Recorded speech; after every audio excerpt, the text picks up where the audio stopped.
Welcome everyone to Lockley's Oval for what should be an amazing game of baseball.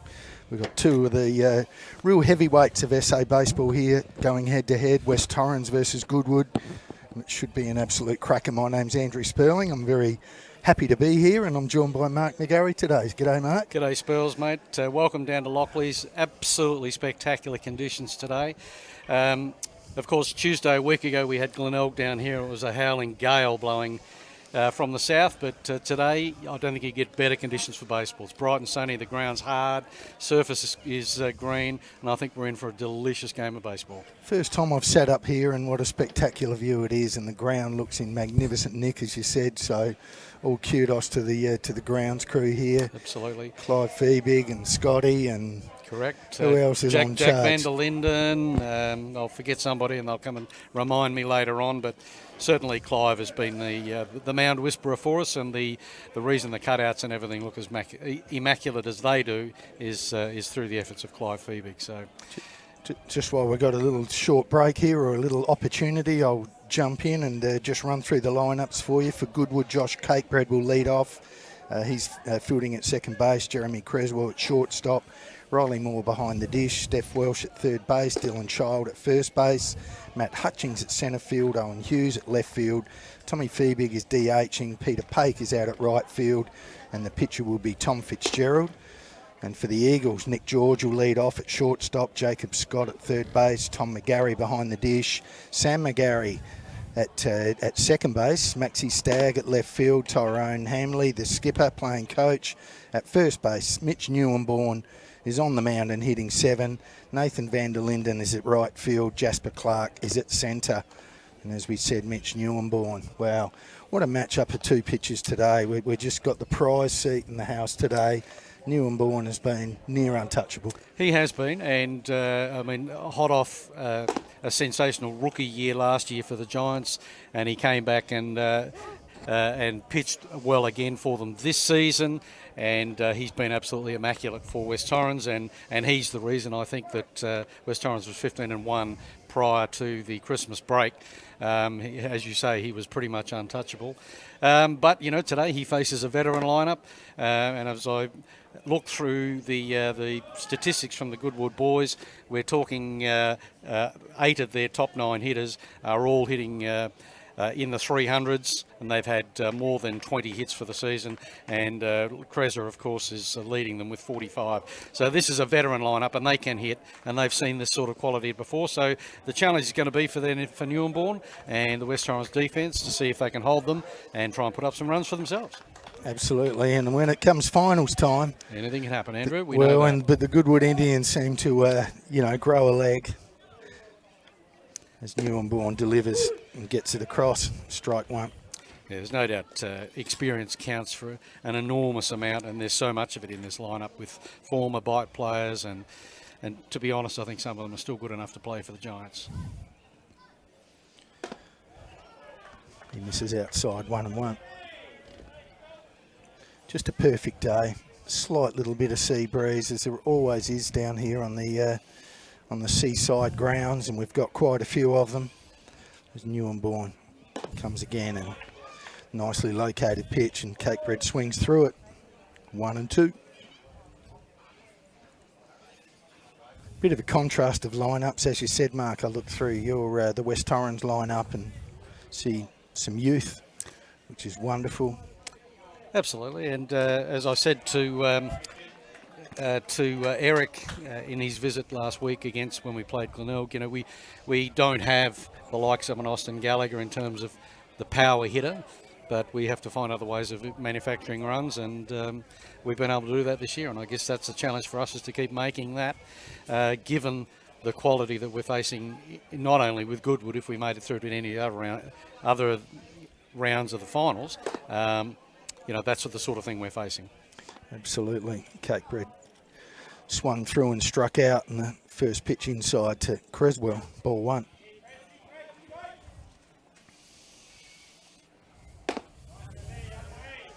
Leaves that up. 2 balls. This is where Creswell and these guys that are leading this lineup off, they're not cheap hitters. They make you throw strikes as Newborn just misses outside. 3-0. So I'm sure he wouldn't want to get on the board with a walk early, be coming straight back, and he does. 3-1. What a quality individual this guy's turned out to be, Mitch Newborn. Well, sometimes you get lucky spells. He obviously had the Giants showing interest in him as an import pitcher.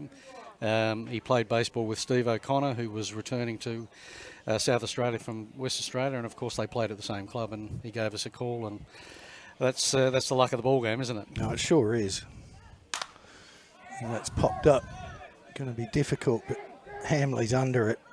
And Toddle's back and takes the pop fly. 2 out. Further example of just what a quality and reliable infielder Tyrone Hamley is. Even given his claimed advanced age, he's still got an outstanding glove. Oh, totally, and he might be having some words with you afterwards because I've seen him in the gym and he's lost a lot of weight. Yeah, that's true. He really has, and I see what you're saying, but he's just a surprise back at Tyrone. You look at his physique and you just doubt whether he can do some things, but... easy to underestimate. Oh, he is. Another terrific hitter, arguably. Perhaps the best in the league, Riley Moore. My word, this is all power, all class.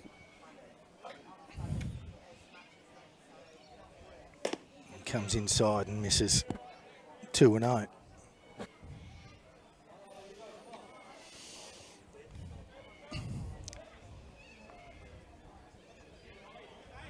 So 2 early outs for the Eagles. There's no respite. Moore, Welsh, Child, and there's this swing on a hitter's count. Didn't leave anything behind. Foul ball. I mean, I think it, without being too effusive, I think you could characterise the top 4 sides with having lineups that bat 1 through 9 and their reliability, but this team is exceptional. Sure is, as he delivers again. Takes something off it and messes up. 3-1.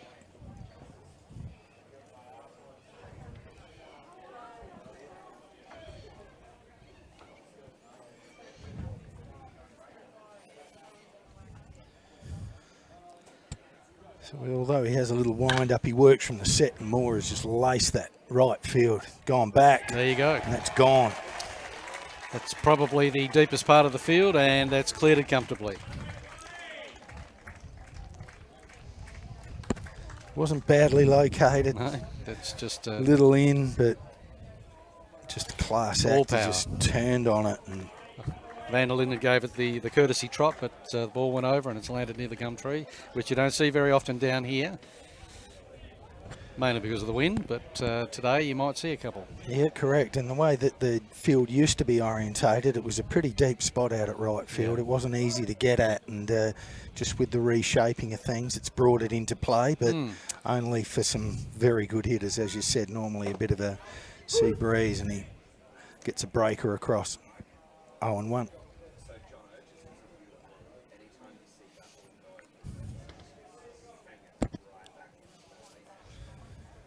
Another breaking pitch. Welsh fights it off, 0-2.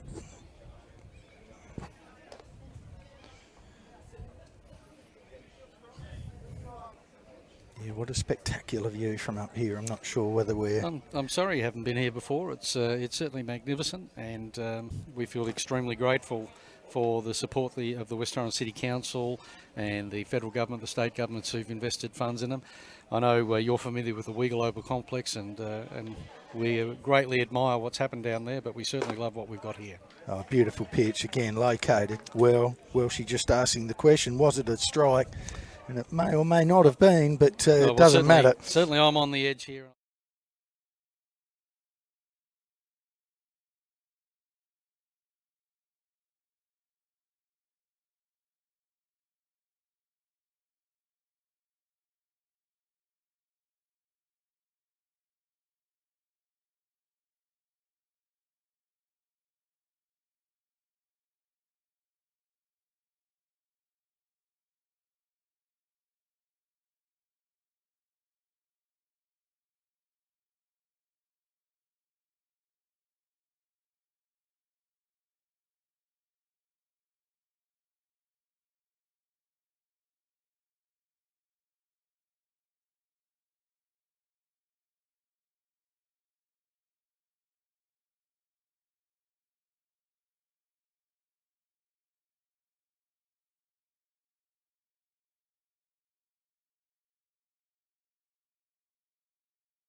Indigo Bank at Goodwood, Total Asbestos Services, and you saw them up there, so we'll get back to the Goodwood sponsors when we can.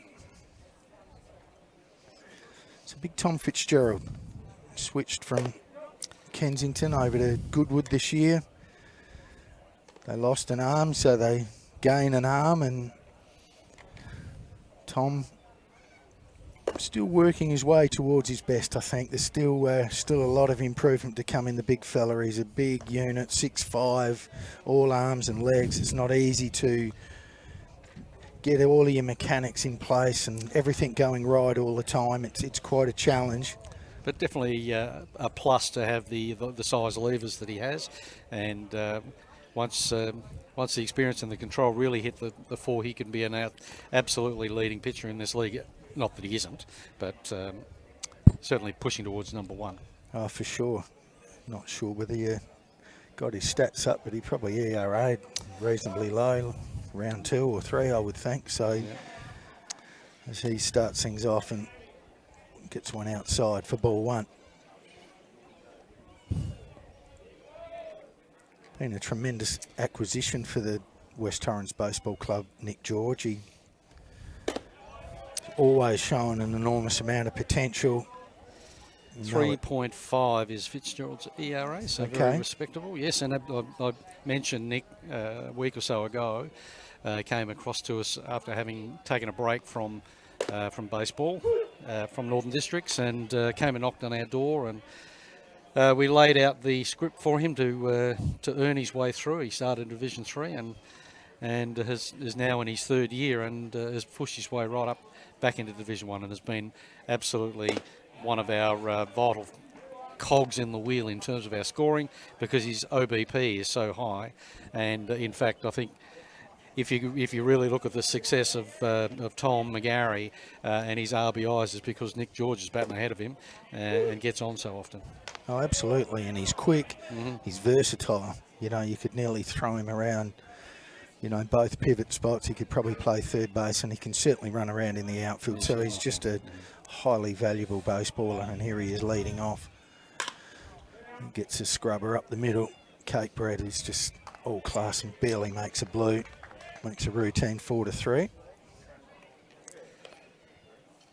And a good comeback by Fitzgerald. Actually started to make George readjust and look at taking the pitch on the inside, and it was just jammed him up there, I think, Spurls, and drew the ground ball. And of course, as you said, Keiki, being the superstar that he is, doesn't miss those.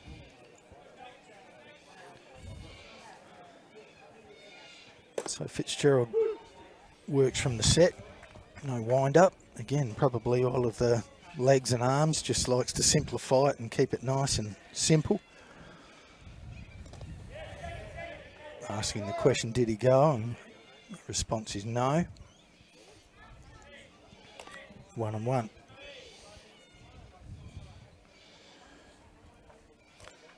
Blake sporting the new fashion headwear down the line there, Spurls. Yes, I'm not sure whether base. it's umpire, official what would you say, official attire? But I understand exactly why you'd want to wear something to protect your face in these hot days, and with the SP factor being so high in Australia, absolutely get it. Yeah, 32 degrees today, and just absolutely beautiful, but hot. Nice. And there's Scotty, just Now a possible 9-3. Possible, but I think he just got there. Just a class piece of hitting from Scotty. Just was behind on the count, got a breaking pitch, didn't try to do a great deal with it, just hit it where it was and drove it opposite field. It's just a pleasure to watch good hitting. Yeah, and if you look at his spray charts, Andrew, that's exactly what he does. He just hits it where the ball is.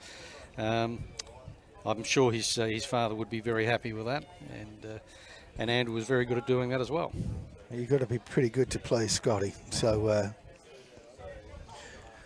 I caught up with Andrew as Tom takes strike 1 after he hit a couple of bombs against North, I think, and his simple reply was that a squirrel finds a nut once in a while, and there's not a lot of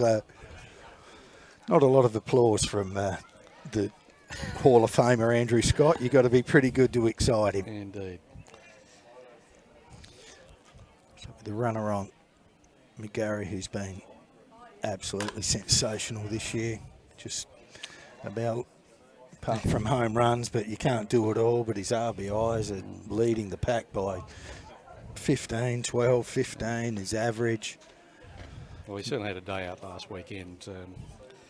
He went 5 for 6 and hit the ball long, and so one of those days that you have. So yes, he's been in form. There's been no doubt about that. And I guess West Torrens have benefited from having him in the lineup, and I guess he's done his job in terms of scoring, getting the runners around, and that's what you're looking for from every at bat. Oh, most certainly, but when you've got a hitting catcher, you don't realise, and he's stroked one down the left field line here, and this is dangerous. Scotty's on his bike and will score. Tom McGarry stands up at second. So add to that RBI list. It just keeps on rolling, and once again, just a piece of fantastic hitting. Well, it's situational, isn't it? And you see where the ball is, and if you've got the capacity to go that way. I know when he struggles, and I guess I'm not trying to be biased, but when he struggles, it's because he does try to pull everything. When he's in form, he goes with it, and so that's probably a good indicator of where he's at the moment. His brother strides to the plate and takes strike one.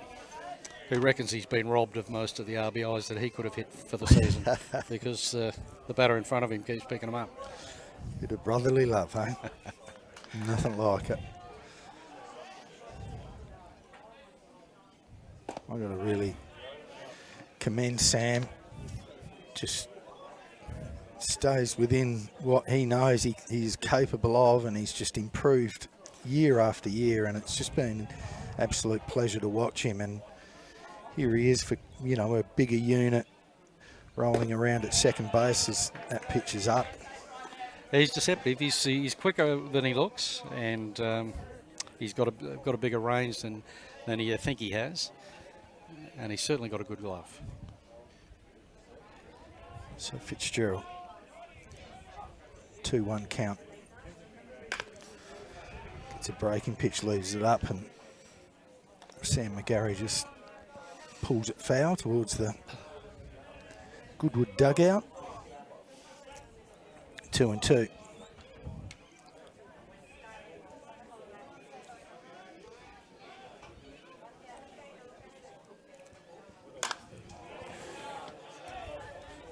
Again, they're just so dangerous. That pitch was down a little bit, but on a 2-2 count, no thinking of taking, just swinging hard. Got to hope that finals baseball brings that out in the header, doesn't it? You're not there to look at the ball going over the plate, in my opinion. 2-2.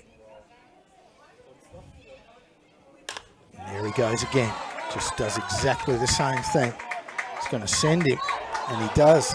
He's going to score easily. And the Eagles get off to a flyer. Once again, just situational hitting. Got the runner at second, and just put the ball in play. If the ball's given outside, take it outside. And certainly a good start for the boys. And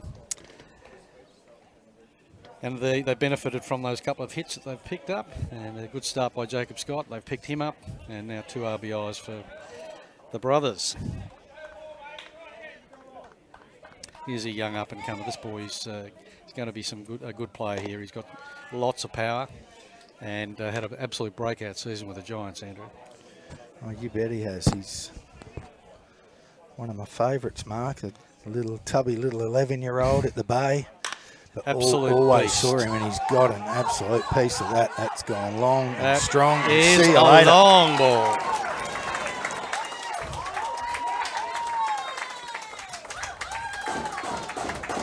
That is the longest hit on the park, and cleared it comfortably. Maxie Stagg, what a great performance he's had this year. What a wonderful season.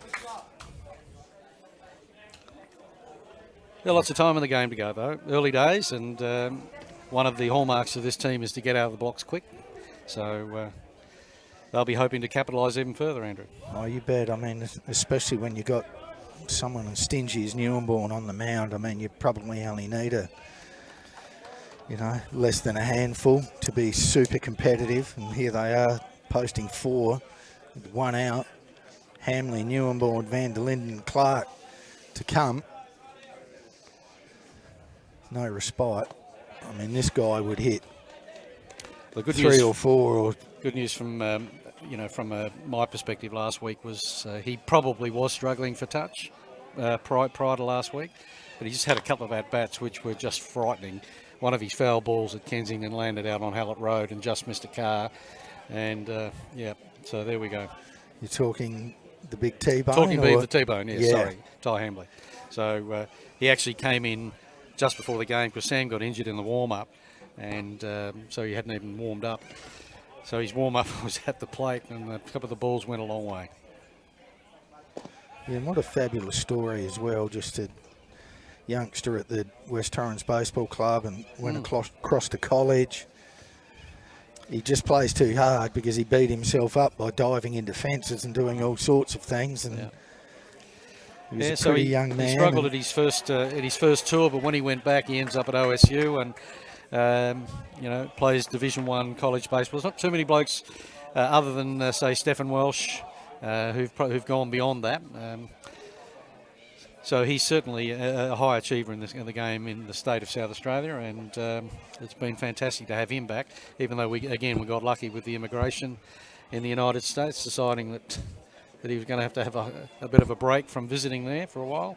So we've had him for the last few years, and what an absolute champion he is. Great bloke, and certainly has been one of the key reasons behind the success, the resurgence. And if you recall, the year before he came, I think we finished 11th or 12th, something like that, and we'd had a lot of youngsters in there, and just all of a sudden it gelled back in. So he's been awesome and absolutely part of the fabric of the club here. He sure has, as has the Hamley name. They've been around a long, long time at this baseball club. Uncle Wayne will tell you he gets it all from him, but...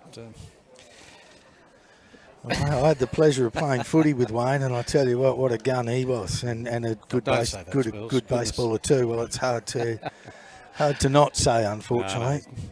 A wonderful family, and again, look, baseball is made up of families. There's no doubt about that. I hear some clubs spruik it as if it's their hallmark, but the reality is all of the clubs in South Australia are based around their families and the way they get people in, and the successful ones do that well. So yeah. I take my hat off to those that can do it. I think that's why it's a bit cyclical, Mark, is that it sort of goes through stages where ex-players have children and then they join the junior ranks, and it brings the dads back to coach, and it sort of goes round. See that with young Jack Bushell, and young Jack Hutton at Sturt, absolute standout youngster. Again, what is he, about 6'5", and he's about 15 or something? He's huge. He's a big youngster with big levers. It's exciting for baseball, and exciting for baseball in South Australia. Challenging if you're going to have to beat them over the next few years. Absolutely. This is where Fitzy gets just in a little bit of a jam. He's going to really have to dig himself out of something here, because I know it's early days, and obviously as that ball's just chopped to third, but Welsh superbly, and even Cakebread there, without trying to make too much of the play, he knew that it was just 1 out on the play, so he took it like a first baseman at second. And again, there's the veteran decisions, the veteran lineup takes the out and moves on to the next one, rather than try to create something. How many times have we seen the second mistake or a throw over from something that was too difficult from second to first on a double play attempt? So the interesting point about Nathan van der Linden here, Spills, is after having probably 2-3 years off switch hitting and just trying to concentrate on getting his batting stroke right-handed, about 4 weeks ago he swung back on the left-hand side, and goodness me, bang, bang, bang, bang. So guess what? He's staying left. Is he not switching like he's... I think he would switch. Just hitting right, wasn't he? And he's popped that one up. He's popped it up, but not easy to read in the sun, but well done, Peter Pake. and the out's recorded. 4 runs for the first inning for West Torrens, and that's in reply to the Goodwood team scoring 1 run in their first inning. Fantastic. We'll take a short break. We'll see you in a sec.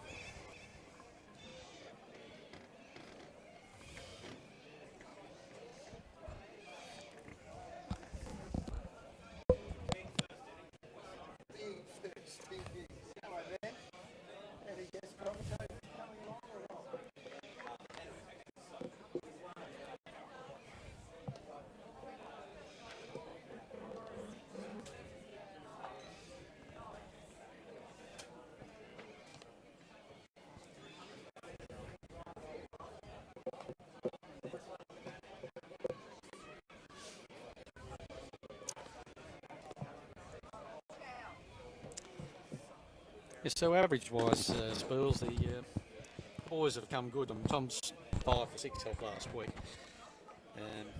So he's batting around 400. But if you take our top 4 hitters are probably not power hitters.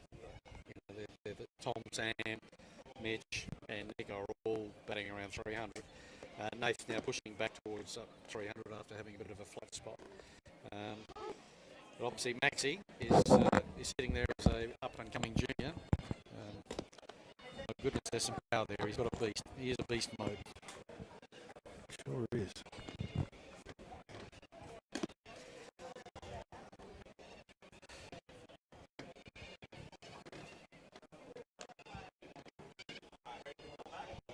Yep.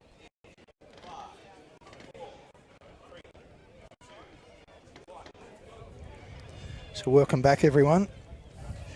And if you were a West Torrens supporter, that was exactly what you were asking for, because, as I mentioned before, if you just purely statistically, etc., having a little lead like that, Newborn's going to grow a leg and just come out pumping that strike zone. And there he is, first pitch. Dylan Child.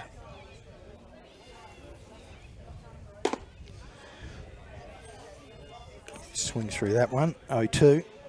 And I think this is the beauty of what a good pitcher sort of recognises. He knows now he doesn't have to muck around or get too cute. And there's a beautiful breaking pitch and 3 pitches. K2 on Dylan Child. Absolutely masterful pitching, really, from Newborn. Just got ahead in the count and then was basically setting up Child for whatever he wanted to throw. And unfortunately for Dylan, that's what he got. Matty Hutchings, who's been at Goodwood now for a few years after switching over from Southern Districts. Yep, as a youngster and a kid, and went for some success.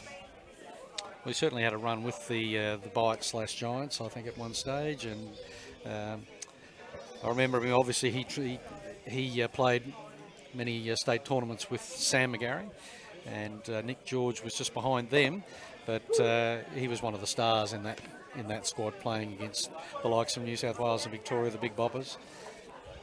Yeah, well, like his brother, you know, just beautifully athletic, and you know, they're just, you talk about tools of baseball, and absolutely a danger when he gets on. Absolutely, and good arm, can hit, and big, broad range in the outfield. So if you get a safe hit near him, then you've hit the ball well and placed it well, because he covers the ground extremely well.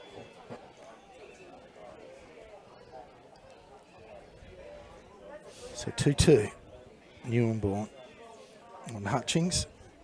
Be interesting to see what he goes to here. Like maybe a bit of a change up or something, but left it up.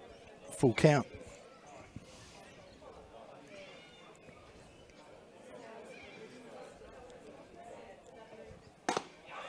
Oof. Just missed inside. Newborn looking and asking the question, and gets the same answer. Yep, you just missed by a whisker, buddy. It's his first walk thrown. Once again, another great opportunity for Hutchings to do some damage on the base paths. And I've no doubt that he'll try and put some pressure on the infield. Yes, he may or may not. It's one of those beautiful things of baseball, to risk an out.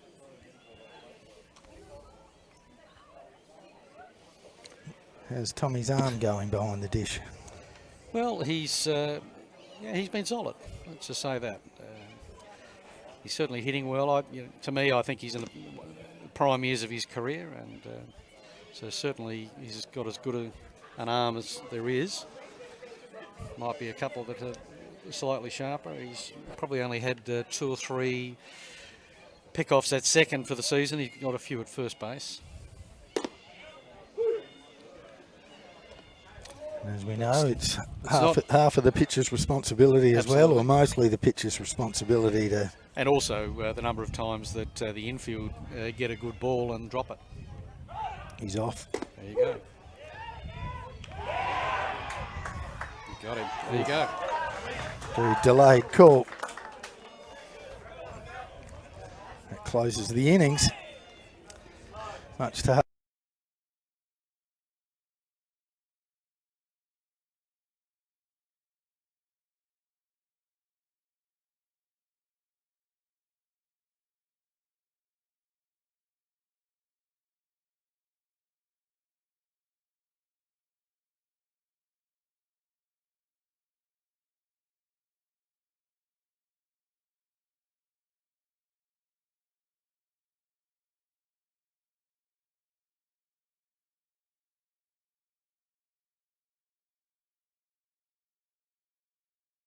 that causes a drop. I'm not accusing anybody of doing that, but that's what happens, and I see it in other teams as well. So you just got to have confidence that your pitcher can get the ball through quickly, and you've got the chance to get it off. That you can get it off, and that the third thing is that the fielder got to back you up and make the out. Yeah. Some of the little things that aren't sort of always focused on and discussed, but even just laying a tag, that quickness of a tag is crucial. And see some brilliant infielders that they're just like lightning in laying tags, and it half sells it to the umpire. Well, again, you're looking at 2 there with Goodwood, Keiki and Cressy. I don't think there's a better combination of the pivots in the league. I mean, there's probably people as good, but not better. Well, absolutely, and I mean, you can just simply look at the way people receive a baseball is to know their quality, and both of those guys just got beautiful gloves and lovely soft hands. So we're back again, and Fitzgerald will be really keen to bounce back here. He's got number 9 in Jasper Clark up, who's more than handy. But again, if you're not going to get a guy like this out, it's going to be a tough day at the office for you, or at least compete hard against him. So again, another threat if you can get on. That's the challenge in the first instance, of course.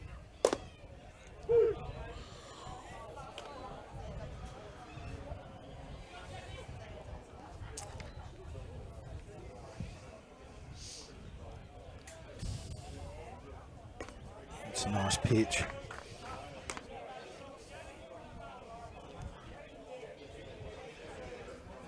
Either a 1-2 or 2-2 count. Fitzgerald again delivers a good breaking pitch, and it goes foul.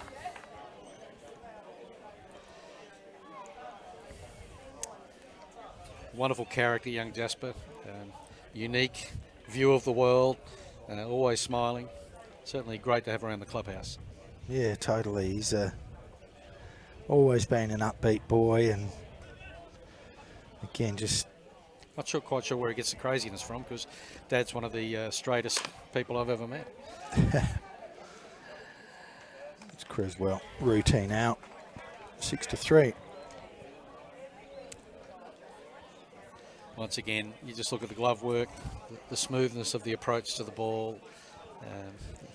Not that you would expect a shortstop of even mediocre quality to miss that, but Jeremy with his class just made it look as easy as shelling peas. Well done. Well, it's about, because you look at his depth right now, and that was a chopper that brought him 3-4 metres inside the diamond, but he was in there in a flash. Yeah. And that's what a good infielder, just read balls off bats, understand the speed of the baseball. Keeps the runners, under pressure all the time.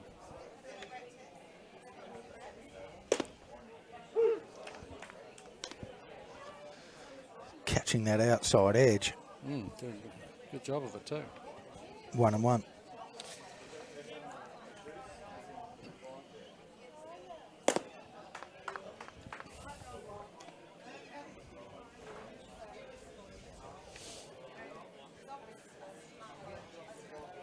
So as the West Torrens crowd just slowly gravitate towards this fantastic viewing area up here. That's fouled. Probably another opportunity to mention the wedge tails, which I did the other week, and of course it's our coterie group that was started by Steve O'Connor and Phil, obviously Phil Burgess. It's had up and around 80 to 100 members for the first 2 years, and it's great to see it brings the old boys back. Yeah, it's fantastic. I saw Kingsley Wellington, the absolute legend of South Australian baseball. Got a list as long as your arm of achievements. He's one of a kind, and it's just wonderful to see Kingsley still rocking and rolling and supporting his Eagles. And I know Still hard as nails, Bill. Still hard as well, nails. what would you expect? Yeah. Oh, and that one missed in, and he walks George. once again, George's command of his strike zone is exceptional, and that's why he's picked up so many walks. And obviously, he's led the league in stolen bases this year too. Yeah, well, and again, you got to commend him, because he doesn't try to do something or be something he's not. He knows what his job is, and he makes you throw strikes, as Fitzgerald. And he keeps the pitcher under pressure, because the pitcher's worried about whether he can steal, and so it foments. You betcha. Doubt in the fielding team, and that's the strength of a great runner. He's off. Moore has a shot, beautiful throw, but he's under him. Oh.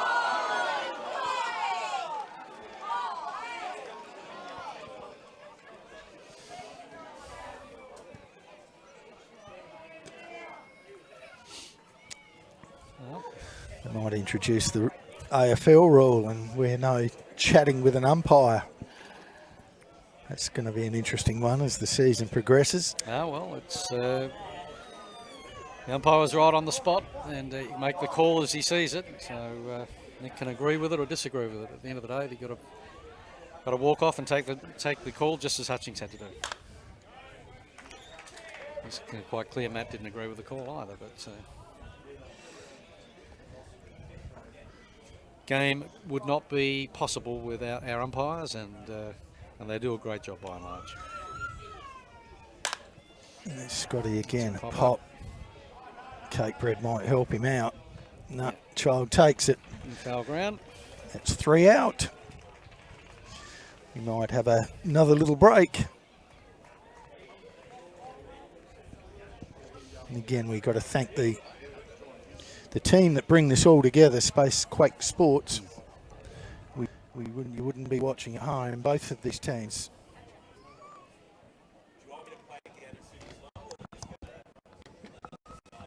We might just let it slide by.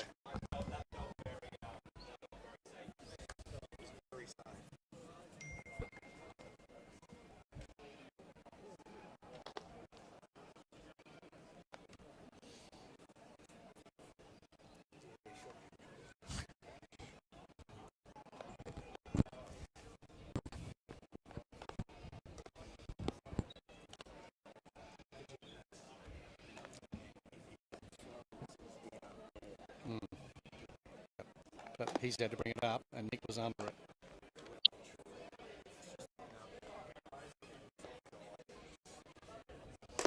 And particularly he's right there.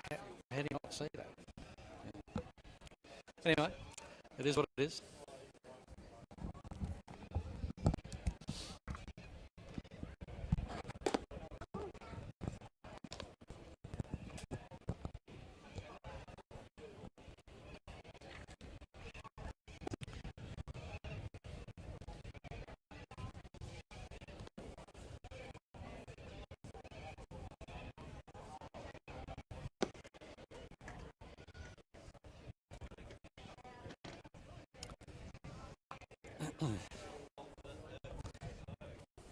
It's five-time Harry Hunt winner.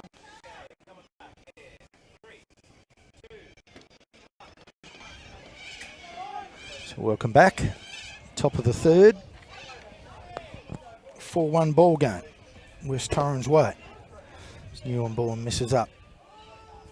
1-8.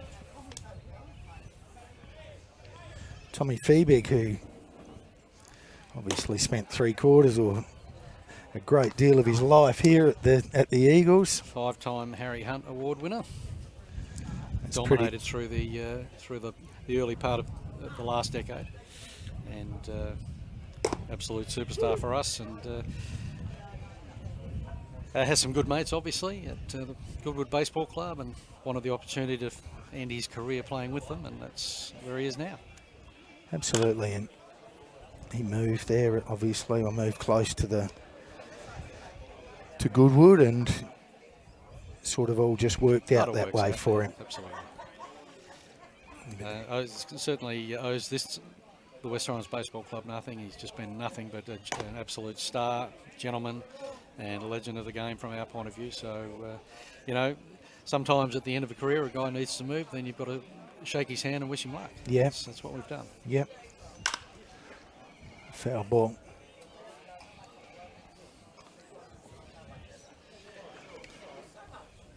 And as you mentioned before, his father Clive has coached here for years and years, pitching coach and life member of the club.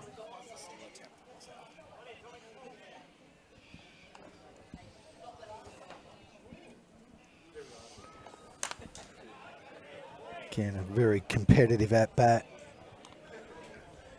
Predominantly known for his pitching, but he's been able to sort of work himself into the field and swing it, and more than capable. And there's a beautiful pitch. It's a magnificent pitch. Picks Painted up the black. outside edge. Yep.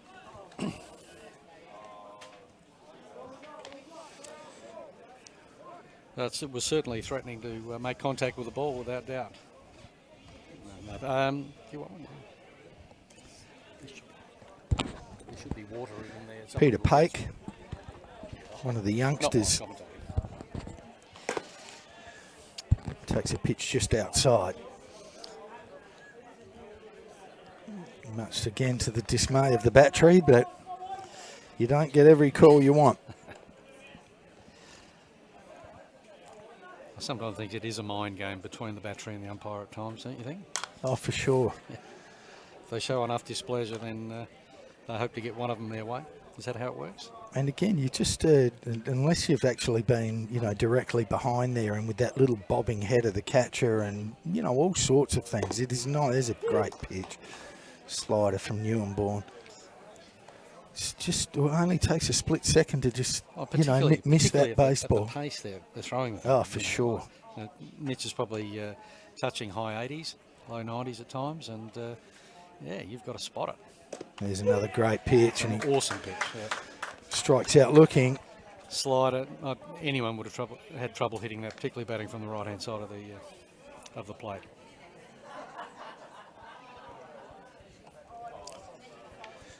So you can see Newborn as we just go through the lineup once for Goodwood. That's 1, 2, 3, 4, 5, 6 strikeouts out of 9 hitters. So AJ Verestegi from Golden Grove has led the strikeouts for the comp, but of course he's played it, you know, virtually every game that he could for Golden Grove. Certainly Newborn's absence at West Torrens was precipitated by his participation for the Adelaide Giants, and that was also always predicated as part of the deal for why he was here. And this will test George. One of those ones that as soon as you let that ball roll through the cutout, it always takes on a whole new dimension. And so Cakebread gets on via an E6.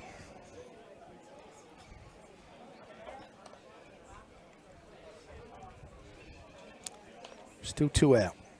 Top of the third. Eagles leading at 4-1. Some good work by, again, can't be underestimated how much a catcher means to a pitcher. Just takes all the guesswork out. Pitcher knows that I can throw whatever I like, wherever, and I will be supported. It's massive, and there's one's off the fist a little bit from Cressy, but base hit. He's made a career out of that sort of hitting, and once again just shows the experience to be able to follow through, trust what you can do, and put the pitch where it needs to be. And again, Jeremy Cress was able to do it. Well done. Exactly, and again, those two boys hitting 1 and 2, just setting the table for a guy that blasted one over right field. Last AB, exactly. So a huge moment here for Goodwood. No, it's early in the game, but suggest it's probably was going to be a little bit more pitcher dominated than this, but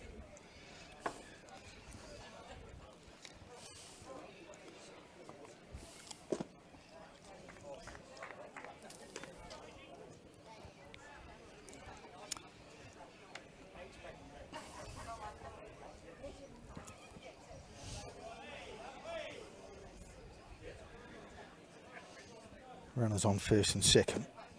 And gets that slider across again. It's a pitch that's been working for him early. Like all good pitchers, they get a feel for a pitch. You find a slot that's working and you stick with it. And you stick with it, and that's what he's doing at the moment. Check second, comes to the plate and change up the dice. Understandably being somewhat careful, approaching more, and after that last blast you can understand why. Yeah, you can't miss a spot with this guy. You really need to be absolutely aware, and he misses up. And again, such a quality hitter. He doesn't swing at bad pitches.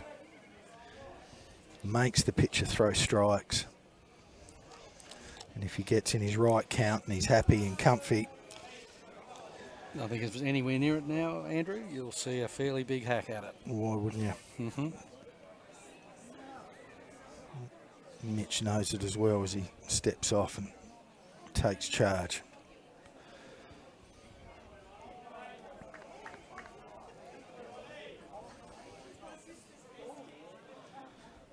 So come inside. Wow. So he picks a walk, and it was probably, you might think that it might have been on purpose, but with Welsh behind him, maybe not. It's just that quality of the lineup. So loaded bases, 2 out. Steph Welsh at the plate.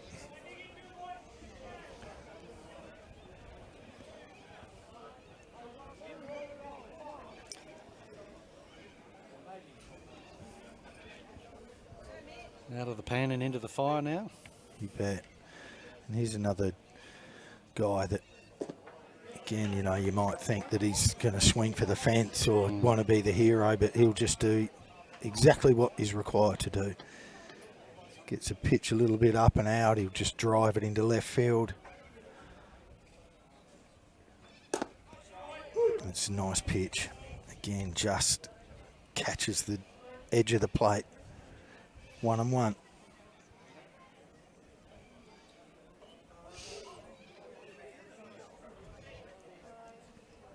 It's that slider again, and it just cuts inside. Yep. But Osborne's been pretty consistent in calling that spot, so you know if he doesn't get the call, he missed it.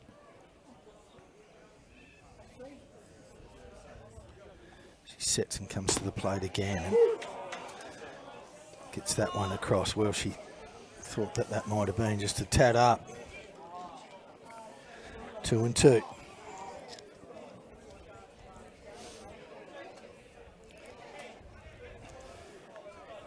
Going to see plenty of these little contests today.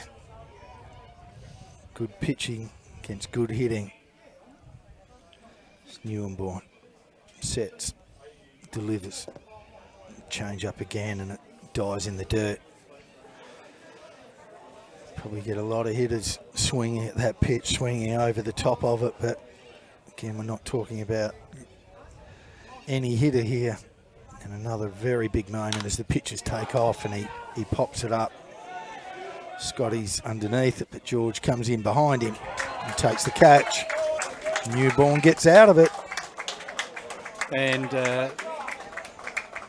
nice that Nick George was able to tidy up the mess in the end. That was probably created by the unfortunate bobble in the first instance, but that's what baseball's all about. And with good hitting following up the error, Creswell and then walking Riley Moore certainly exposed West Torrens to the possibility that someone could go deep. So it was another good pitching effort by Neuenborn to get the ball to pop up, and then George was able to come in and clean it up, which is a good result for West Torrens. And but once again showing that Goodwood are a threat no matter what part of the day and what part of the lineup. They're always going to be putting the pressure on you, and Neuenborn's going to have to deal with that over the next few innings. Goodwood sponsors.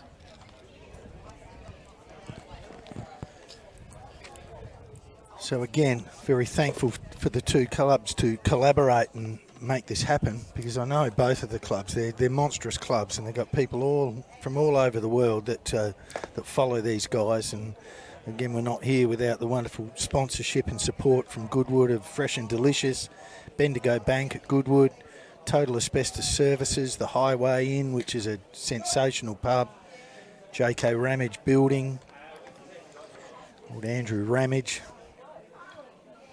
Got a lot of terrific sponsors and making this happen for you today. So we hope you're sitting back and relaxing on this absolutely superb Saturday afternoon.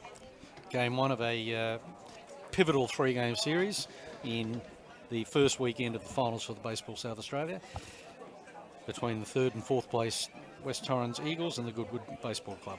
Absolutely, and I'm sure both of these teams were hoping that they didn't finish third or fourth, because if something unbelievable occurred over this weekend that fifth or sixth actually won, it could be sending one of these guys packing a little earlier than they might be anticipating. So there's a lot, obviously any final series has a lot on it, but for 1 and 2, they probably still think that they've got that little bit of a leeway up our sleeve. But I've only seen it once, Andrew, that 4, 5 and 6 have won, and unfortunately we were second and lost. So that put us out 2 and 3. That was against Glenelg, I'm saying, maybe 3 or 4 years ago in the Division 3. But You're right, you would expect somewhere along the line that, statistically speaking, 1 or 2 should win. The first place team are the only team in the league that are guaranteed second week of finals. Mm-hmm.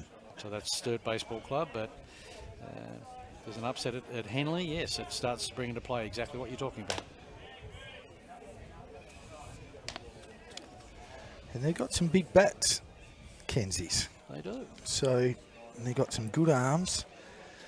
So I don't think that one is absolutely over the line. And I think on their match play during the year, as McGarry again just fighting like a terrier in the batter's box and giving Fitzgerald nothing, that I wouldn't be just sealing that one out, that Henley are just going to walk all over Kensington. No, you've always got to respect the likes of Bishop, Gallagher, Suzuki, and even Platten went deep last weekend. So it's all set up for a great game down at Henley today, and a tough series. So Henley's going to have to be at their best, but my word, the acquisition of Wilson Lee's turned them into a real threat this year. Oh, totally. Another two-way guy that just a powerhouse.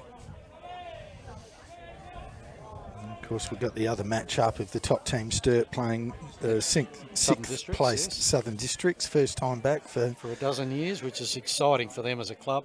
And I also have enormous respect for Shorty and the family down there, and I know how hard they've worked to get their juniors into a position where they start funneling players into their senior teams, and now you're starting to see it. And Drew Davies is a good example of that sort of thing. Just shows you too, Andrew, how many players you need to get into your system to actually have someone make it because you're good enough to get through to Division 1 because of the quality of players that are available here. Yeah, no, absolutely. And again, we talk about where we were going before with regards to second, third generation, and we talk about the Paparellas and yes, you know, there's so Scarabody many Marina was the here, cooks yeah. are coming through, and there are so many second, third generation kids. And it's exciting for them. They're in good stead. Yeah, absolutely, it's exciting. And as I said, I've watched Drew this year. The only time I've seen him, obviously, having been focusing on this division for the last couple of years. It was wonderful to see him step forward and to get an invitation to the Australian Carnival like Maxi Stagg did. Yeah. Sam McGarry hits a ground ball right side and advances his brother to second base. Didn't quite have enough on it. Again, good pitch and beautifully fielded by Josh Cakebread.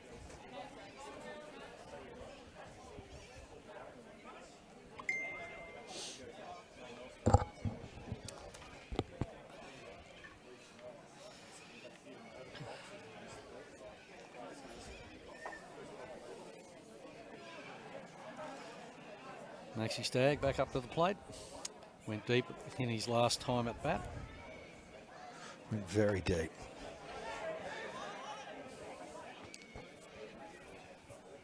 That deep that Fitzgerald bounced 158 feet because he knows if he misses again, he's the same thing could occur. Max is such a hungry youngster, and just fantastic to see these guys transgressing into senior baseball here. Yeah.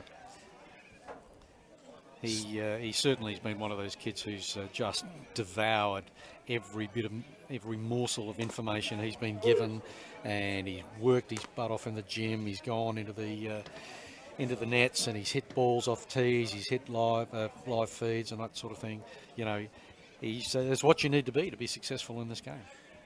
Absolutely, and Scotty and I took him away in the under-16 state team a couple of years ago that took home bronze, and he hit a bomb at Altona and he hit a grand slam at Ballarat, and there was young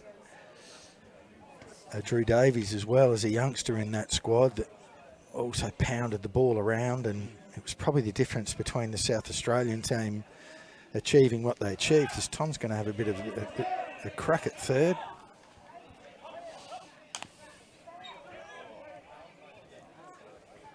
He swung over that. In the meantime, McGarry had stolen third base, so he advances to third, but that's 2 out now, with Hamley coming up to the plate.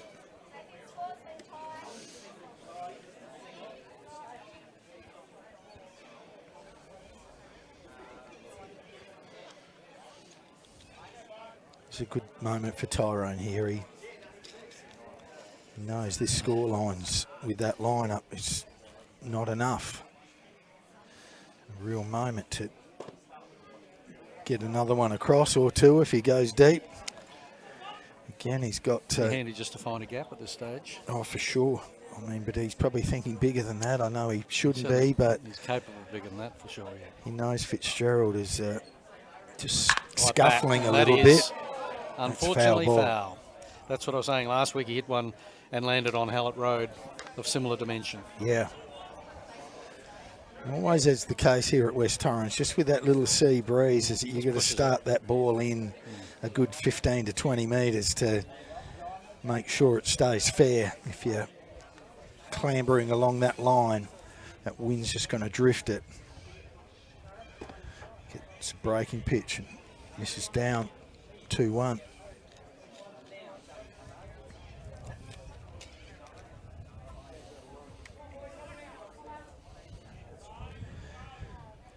Fitzgerald sets and delivers, and he goes straight back up the middle. middle. Looking for.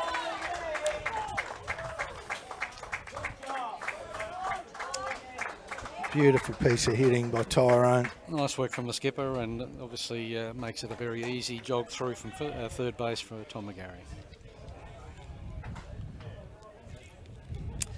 But again, the experience shows, Andrew, the number of youngsters who do actually try to hit out of the screws in that situation, rather than just take the solid line drive up the middle. Well, especially as you just powered one, you know, 360 feet down the line. I mean, you probably got every reason to get a bit ahead of yourself, but he's such a campaigner and such a solid baseballer that, as I said, he knows that every run every opportunity they get, they've got to take it.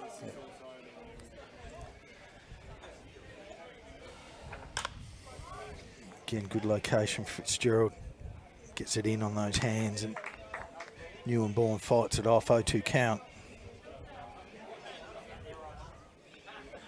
It's probably just been a little area with Big Fitzies to have that killer pitch here. That was a nice pitch. Really hoping that Newborn would have swung at that, but he didn't. So he's got a 1-2 count. He delivers again. And just at the moment, Andrew, live score update from Henley. Henley are leading Kensington 1-0. And South and Sturt in the fourth, 0-0. In the fourth? Mm-hmm. Watch out. Again, you can't beat suburban baseball. People lining down both lines. Isn't it fantastic when the finals come on? The fans come out. The atmosphere is completely different, and you've got focus on what's happening, and it's just exciting to be here. No, it sure is. I mean, it's grassroots stuff, but it's brilliant as he delivers again a breaking pitch, and he just gets a little tip on it. It stays alive. It's a thing that still confounds me, that the home of the game, this sort of thing does not exist. Once the boys turn 24, if they haven't been signed professionally, they're done. Yeah. Leave school and that's it. There's no pathway for them. It's they can't actually believe as he just misses outside again. That's been the channel. He really wanted it. Riley Moore framed it up, but he couldn't get the call. So full count, 2 out. Runner on first. Torrens leading 5-1. Here's a big pitch. Newborn steps out, takes time. Fitzgerald mounts it up again, ready to deliver. And he gets him, swinging through. It's a big pitch for Fitzgerald. He thwarted a little bit more danger. Thought he had him the pitch before and came back, and Newborn was only able to swing through it. And he's K2'd. So we'll take a short little break. We'll see you back here in a moment. No, sorry, I was just going to get the good sponsors which you did up there. We went through all of the West.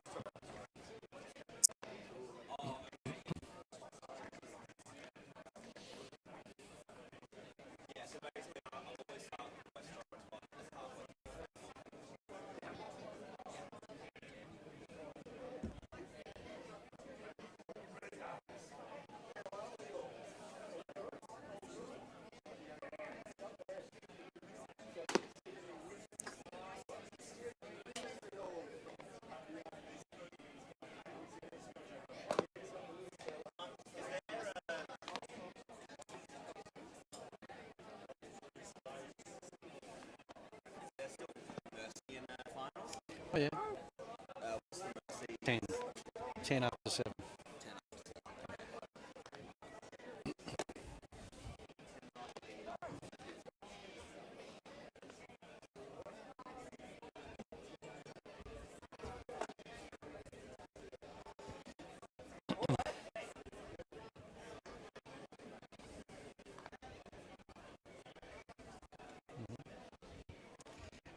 Edo said that pitch counts are a good talking point, and the pens.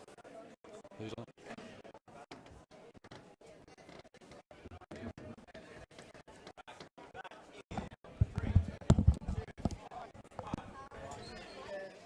So welcome back. Newborn, first pitch, Child. Good swing, foul tip.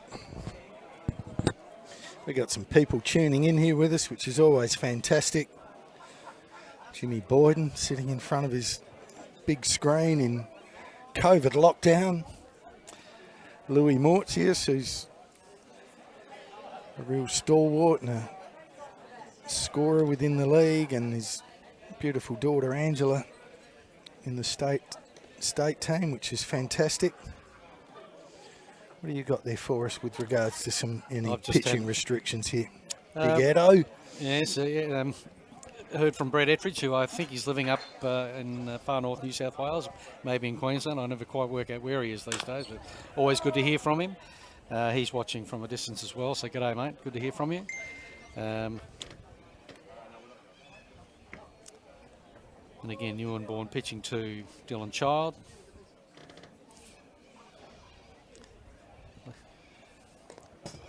Leading off in the top of the 4th inning.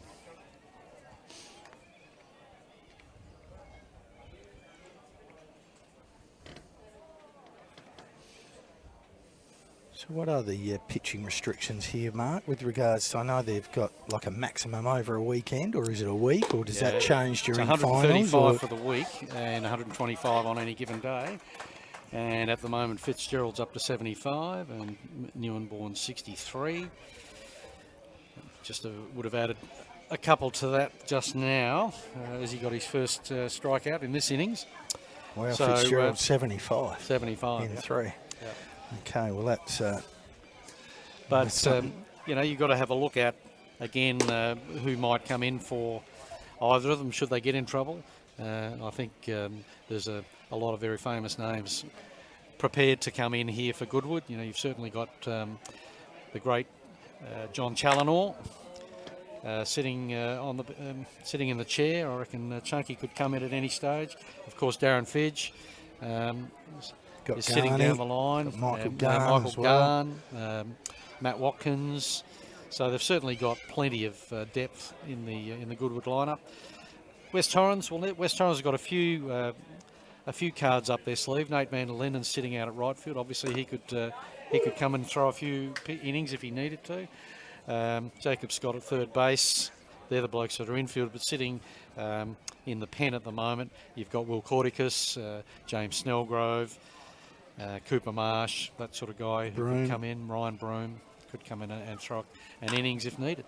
Yeah, well, we know that these 3-game tournaments, unless it finishes early, that it comes down to your pitching depth. It does, and it sort of little unfolds from day one, because again, if Fitzy can't get through at least a couple more digs, it means they're straight to the pen, and the teams that tend to have to go earlier to the pen are the ones that are under some pressure.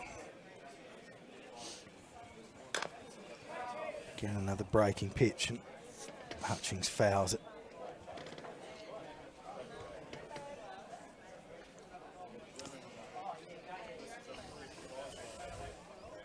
So we hope you're enjoying things wherever you be around this magnificent world of ours. And he blows him away with some high cheese. 2 out. Another couple of strikeouts. That moves him up to 7. His 8th strikeout. 8th strikeout. In 4 innings. Just the one run, earned 1 run, which matches his season ERA.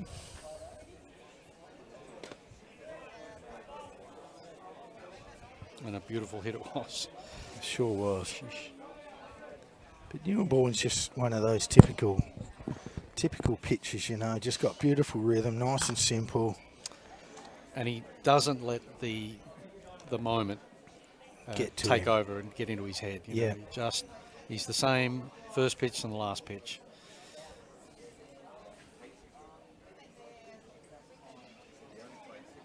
That's a great pitch. Look at that movement, speed. And Hughes is no bunny either. Spells he's a terrific hitter. Premiership winner, and there you go. Drew that from him and gets a hit. Nice little single out to Jasper Clark at centre field. That's just a classy piece of hitting. Good hitting. He was actually semi-fooled by the pitch, but just left that barrel in the line of the pitch long enough and just drove it up the middle for a base hit. Knows how valuable it is to his team to keep Neuenborn on the back foot in terms of accruing pitches and not giving up easy outs. And giving his pitcher a little bit more of a break, which is so necessary for them right at the moment. Such a Such a touchy time for Tom at 75 pitches going into the fourth that if he has another big inning, it could well be the end of him.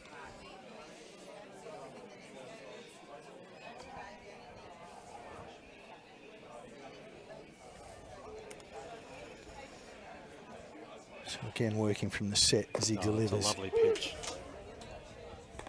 Difference to the slider that he's been throwing. He just rolls a nice little curveball over. That's what good pitchers do. He's been working that fastball slider, and now he introduces a breaking pitch, and he liked the look of that one.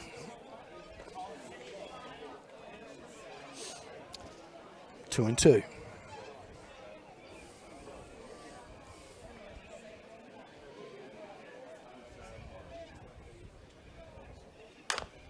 He gets a little nuffer in front of him. Fields delivers with a bit of sidearm. Sends Goodwood on their way. Retaining that 5-1 lead as we move to the bottom of the fourth. So once again, just where you see some pitchers who just lack the confidence that Newborn does, just believes in his pitching, believes in what he's throwing, and he's able to come up and put pressure. And Tom Feebig is no mean hitter, and to be able to keep him off balance and draw just a ground ball back to the pitcher is just fantastic by Mitch Newborn, and obviously serves the West Torrens Baseball Club tremendously well and gets them out of any jam. 2-out hitting's always a danger in this game. Just everything about location. I suspect he thought he had him the pitch before that painted the edge, but Dalton Osborne said it was a bit low, and so he didn't get the call. What I like about good umpiring is that pitcher asks for feedback and they can give it, and I think too often, in some levels of the game, you see the umpire taking it as an insult if the pitcher's asking where the location is. So well done, Dalton, and I know he's one of many in the Baseball SA umpiring fraternity who is tremendous at understanding what the game's about and when you need to say something and when you can just give the feedback that they're asking for. Yeah, and it's like all sports played at good level. There's a lot of passion out there, and you can't quell that. You just have to find the balance to be able to absorb a little bit once or twice and know when to put your foot down and say enough's enough on other occasions, and not get a little bit reactive. Yes. So we certainly can't have the players running the game in that sense, but certainly a reasonable question, I think, is well handled by a good umpire. Yeah, and again, if you're not loud with it and not overly obvious and you just ask some questions, I mean, that's what a relationship is all about. I mean, a pitcher needs to know if where pitchers are so they can make adjustments, and he gets one on the outside edge there, Nate, and he toddles off. Southern Districts have hit the lead in the fifth, 1-0 at Sturt. Kensington are now trailing Henley by 5. And of course it's 5-1 here at Lockleys.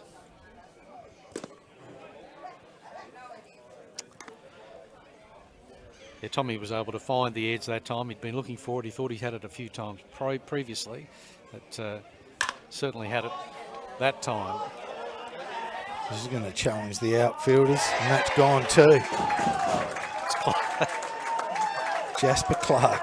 That's his first home run for the season, and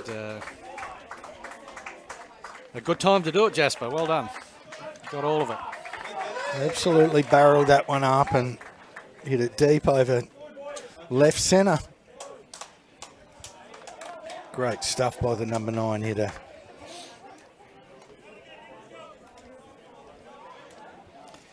Again, with the wind being the way it is today, Spurls, I guess if you get a decent part of the barrel, the ball's going to fly because you're not fighting the elements. What are the dimensions here? Well, she's 320 left and right and about 350 straight. So we had to give up the straightaway distance at centre because of the easement that's running behind the building here. So that cost us some space. But I think you find that it's a ground that which holds plenty of baseballs, and it still has to be well hit to get over. Yeah. And, you know, and even if it is slightly deemed short, especially often with the wind here, because it will blow to left and centre left, that, you know, it doesn't matter how many times have you been to a park and it's blowing a gale and I've just got to get one up and it'll be out. And I think it's always the challenge at West Beach, isn't it? Usually hitting into the teeth of that breeze. Yeah.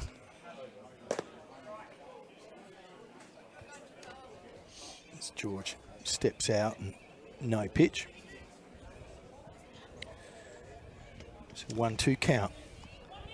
I did see that in a cricket match recently on a YouTube clip, Andrew, where the umpire didn't call dead ball and hit middle stump. See you later. So, yeah, interesting.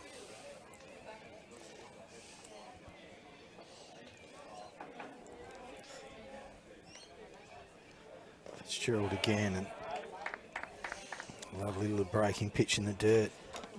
Perfect location for him, and again, wonderful battle.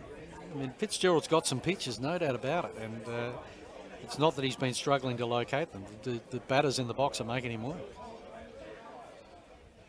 Well, we just go back to that first dig, and it was just all quality hitting.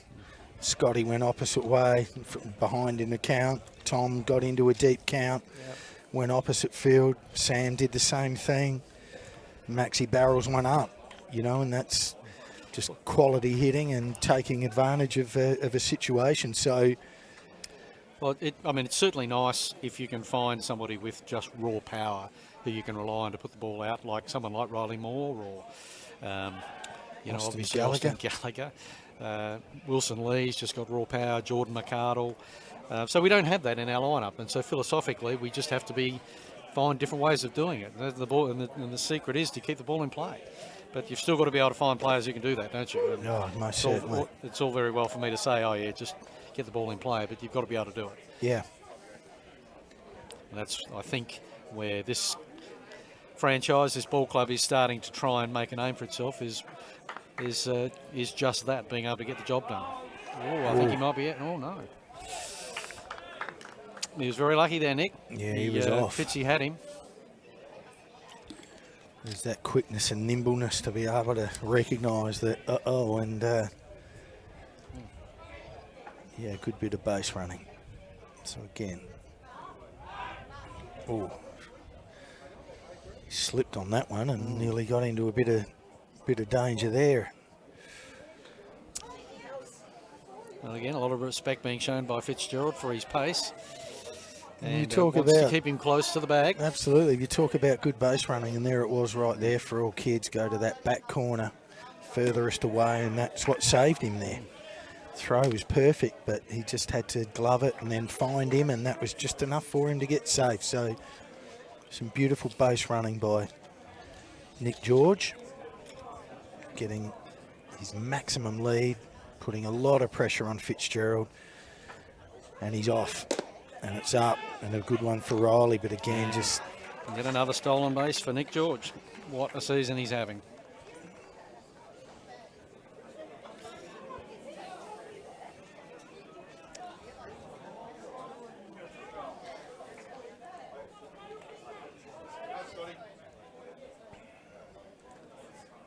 So one out. I think that's probably his 32nd for the season. And there's Scotty, line drive. Crazy trying to do something special, but why not?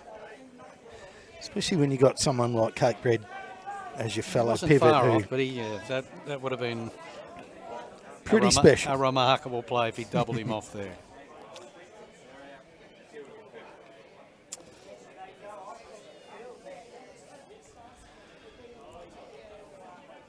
Again, it brings the meat of the lineup back in. 2 out now, runner on second.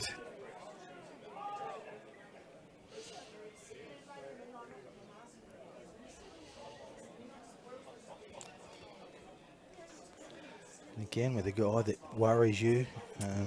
He's having a look at him. He's having to take notice of what he's Exactly, doing. and it moves Cressy as well and leaves a slight little hole there on the left side. This game is just made up of all little nuances and all little small things that stretch people and take them out of their comfort zones, and good teams often exploit it. It is the game within a game within a game, isn't it? You know, it's what I love about baseball, what I discovered about it, and just endlessly fascinates with the little things that are going on. You know, sometimes if you look as a raw newcomer to the game, you think, oh, what are they doing that for, and what's he doing? You know, why are they stopping it? There's always pressures, a reason on behind the pitch, something, exactly. isn't there? Yep. And that's what better teams do. They exploit every aspect of it. They're not slow on base. They don't run bases poorly. They don't swing at poor pitches. They make you earn it every time. And I'm seeing a good contest here, even though the scoreline's 6-1 West Torrens way. Still very much alive. And a good pitch there. Sinking fastball. 2-2.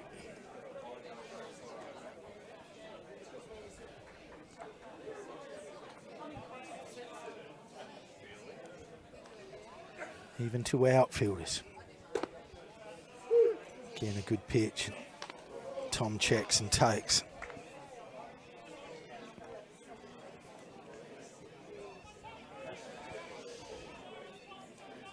Because the outfielders are a bit edgy. Because again, if he drives something to the outfield with the quick guy on second, he's going to score. He needs to find a gap here. 3-2. Fitzgerald's come right back in the count.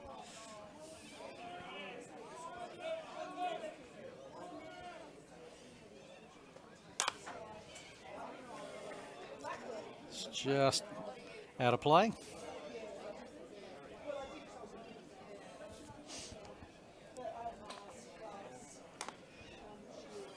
That's another area I think I've seen Tom improve his game, is just being able to foul off that pitch that not quite right. And again, that's where veteran teams just get the jump over the inexperienced players. They just know which pitches to foul off. Exactly. So, well, it creates another opportunity for him here. Same situation. Still on him though, and on the pitcher and the batter. And George is throwing the seeds of doubt constantly at this point. And I think he might have been trying to sort of intimate whether it be right or wrong, or maybe perhaps, but as if he was sort of reading a signal and telling him that something was occurring, and Fitzy didn't particularly like it. There you go. Driven up the middle. They send George. And another piece of quality hitting. Tom McGarry, second RBI for the day. That makes 50 for the season for Tom. And once again, I said the other week, I mean, he's been bankable on that. But his brother, of course, thinks he's been robbing him of RBIs because he keeps banging Nick George across the line, because Nick's such a threat, and there's probably good evidence of it right there, Andrew. And he's always a threat to score from second. Saying his brother's slow, is he? Or? No, that he's always robbed him of having runners. With Tommy on now in front of him, so he's hasn't got that speedy guy. That's probably true. That's the unsaid fact, I guess. Said I have to drive him to the fence to score you, but you've just got to hit a base hit up the middle, and George will score from just about anywhere. Still, he's hitting in the 4-hole in a very good time, and that says something all about him. Let's face it, he's batting .391 on the year, and he's had 34 hits himself, a couple of home runs, so he's certainly no slouch. And his OPS is 1.050, so anything over 1,000, of course, is brilliant. And it's popped. Pop. Welsh Catch might and get carry. there, No, but he didn't. It just went foul. That would have been an interesting one, Andrew, because you can catch and carry at this level. If you catch in the field of inside, play. that's right. Yeah. So you can lean over it and carry it over the line, but Welsh is such a fantastic guy, just goes over and has a little chat with them all, and he's such an affable character. Well known to most people down here. Highly respected. Fitzgerald again delivers inside. Moore gets a shin guard on it, and Tom grabs 90 feet. Puts himself in scoring position. Well, here's his chance, Bells. Well, he'll still say that, yeah, you can't score on me, you're too slow, man. Unless he finds a good alley. That's right.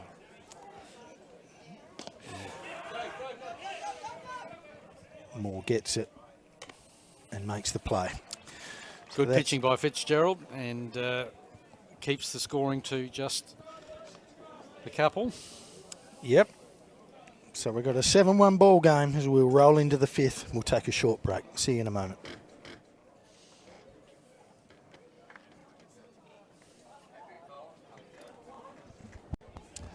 Sturt down 1-0 in the 6th. Jesus, Larry.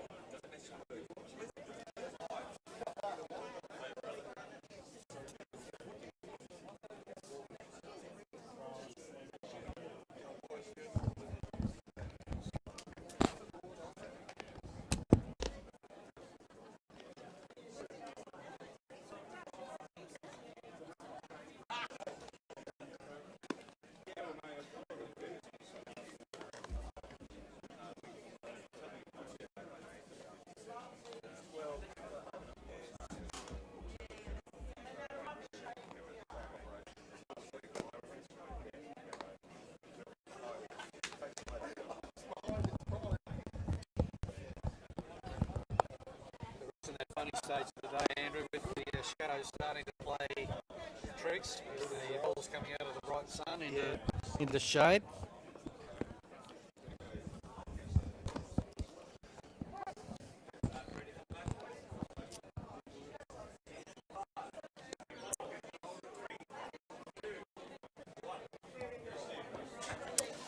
And back we are at Lockley's Oval. Picturesque Lockley's Oval, all the beautiful gum trees in the back, the badminton stadium, Lockley's Bowling Club, home of many a Jack High champion. Yes, home also to football, soccer. Yeah. Cricket visits here on a Saturday usually, although obviously their season's finished. And Peter Pate puts down a beautiful bunt, it's going to test, and it has. Oh, he's off. I'm going to take second. Well done, beautiful Pate. bunt Well for done, a base Pate. hit. Get the ball in play and make the team work, and was able to draw the air up. So lead-off runner, that was the 9th batter, gets on board and gets to second on the throw.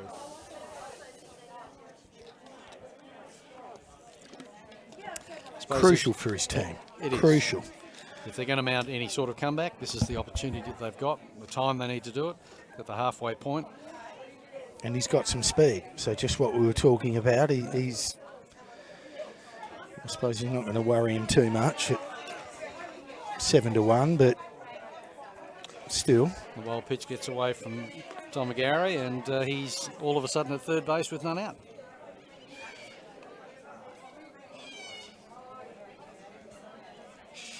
As we turn the line-up over again, and Capebred, Creswell, Riley Moore, Steph Welsh, Child, Hutchings. Some hitters to come, so it's another moment for Goodwood and leaves it down.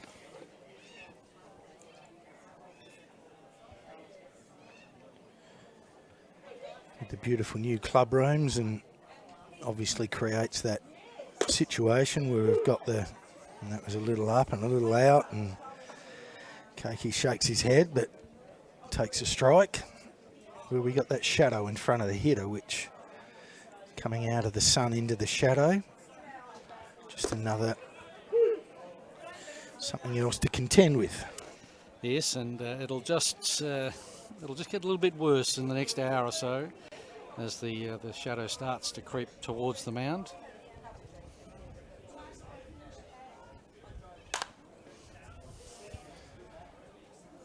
Again, he's just got a little bit of tail on that fastball. Might look reasonably routine, but just that little bit of late movement. A good hitter like Cakebread needing to show all of his skills to stay alive in this at-bat. So Fitzgerald up to 102 pitches now, so he's under pressure, and Newborn was 86 to start the at-bat. Yeah, and again you can see Cakebread's mind thinking infield playing back because they're well up. Runner on third, they'll give up a run for an out. Play the percentages. There's Newborn again from the set, delivers. And good hack by Cakebread.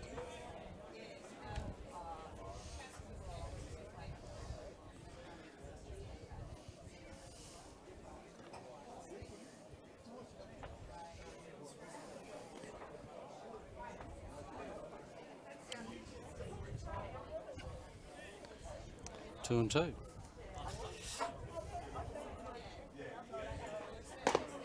It's outside. Full count.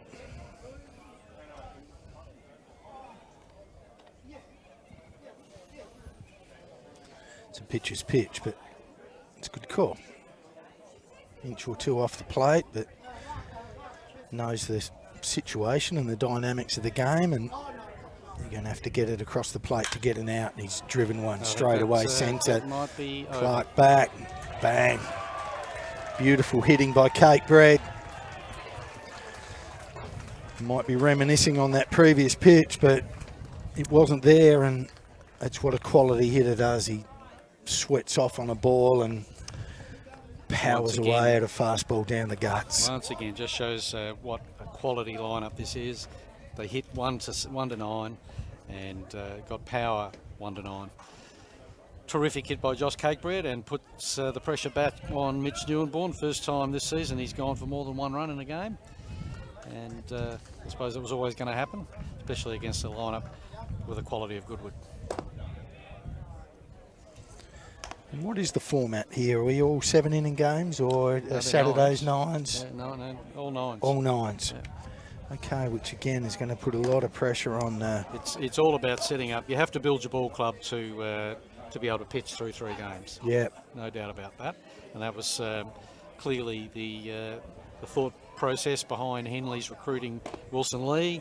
Adds to Geordie Gross and Landon Hernandez. Obviously, Goodwood have got a plethora of pitchers. Sturt have got solid pitching in Brebner Ras, Tyndall and Damon Arnold.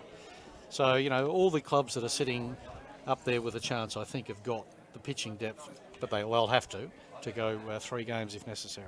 Yeah, and it's always an interesting discussion too, because there's a terrific pitch.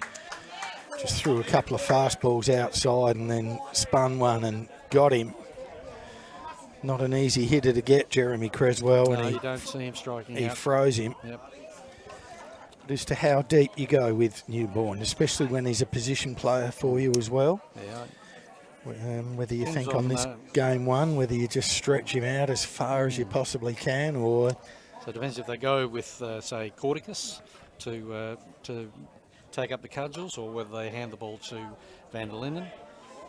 Yeah, I doubt whether they'd go to Van der Linden. I don't think they'll go he's today. A starter. I just think that he... So is Cordicus. Yeah, true, but... True. Interesting situation as there's just a little bit of a rustle in the... with the Eagles, just a few guys warming up. Moore takes a strike. In fact, all 4 of those the boys that are warming up could come in. There's young Jude Barker. He's only a 17-year-old, promising young talent. He could come in if necessary. Broome, Snellgrove and Marsh could all pitch. Yes. But there's that, what Big Tyrone gets paid the big bucks for, because again, to they've got this game, and whether they want to jeopardise it or potentially risk it, or whether they just think you take one win at a time and we're going to go with our absolute best and finish this one off. Still, we're getting a little ahead of ourselves as well. It's barely halfway through the game. Yep. There's a beautiful sinking fastball. 3-2.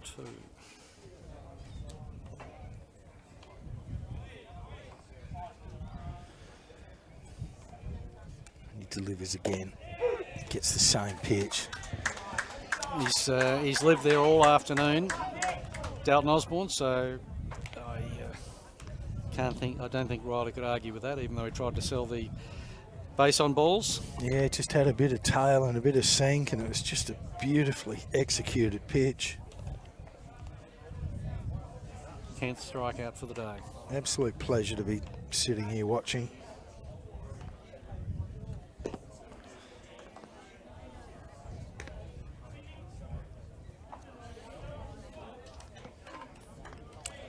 Again, Welshie strides to the plate. The big lefty. Takes a big hack at that. 1-1. Yes, I'm going to say that if we made any contact with that, it was going a long way.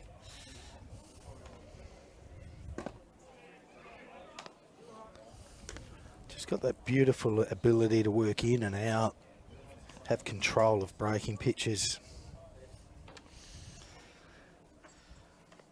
Not the reigning ABL Rookie of the Year for nothing, I suppose. Oh. 2-2. I was sharing with Eric last game that we were here. Of course, I first met Mitch. He was a shortstop, second baseman, playing for West Australia in the Little League. And it was the same tournament that Burke Webber took South Australia to their first win in many years. That Sam was part of the team, Jordan McArdle, Mason Pickard. And playing against us was Mitch Newborn. Yeah. So that's one of the interesting life loops that baseball brings around, doesn't it? Sure does. Especially in these COVID times, a lot of clubs have been trying to find Australians. Yep. With lack of imports and people being able to move around the world. So a guy like this just all of a sudden becomes absolute gold. So again, he works from his little wind and misses inside, and he walks Welsh.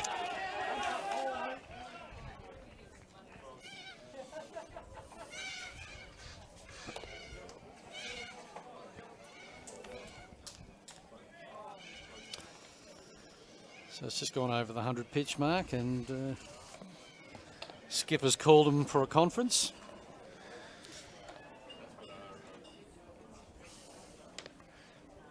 Not sure they'll bring him out at this stage.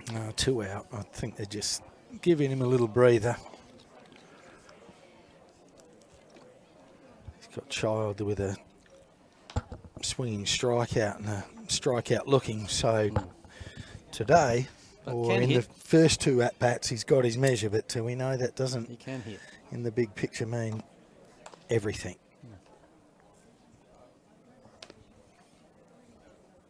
Any ground, any updates from around the grounds there?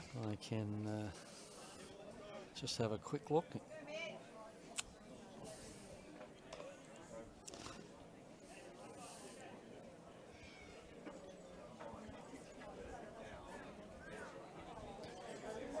Interesting that South have taken the lead. You know who's going off for those teams? South are now 2 up. Wow. Against Sturt on the 6th. Henley are 7 up against Kensington in the 6th.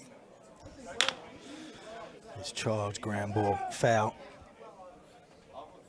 Yes, that's a major upset if Sturt can hold on there. If Southern Districts can hold on there. Yeah, well, that's what it's all going to get down to again, isn't it? Whether they've got somebody that can ride it home for them. That pitching change late in the game. How many times have we seen it?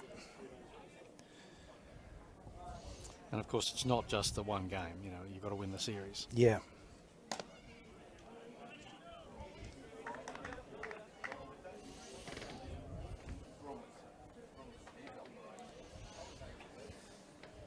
So Newborn for the first time today, just looking, just a bit weary. As we say that, he gets that slider across and gets Child swinging.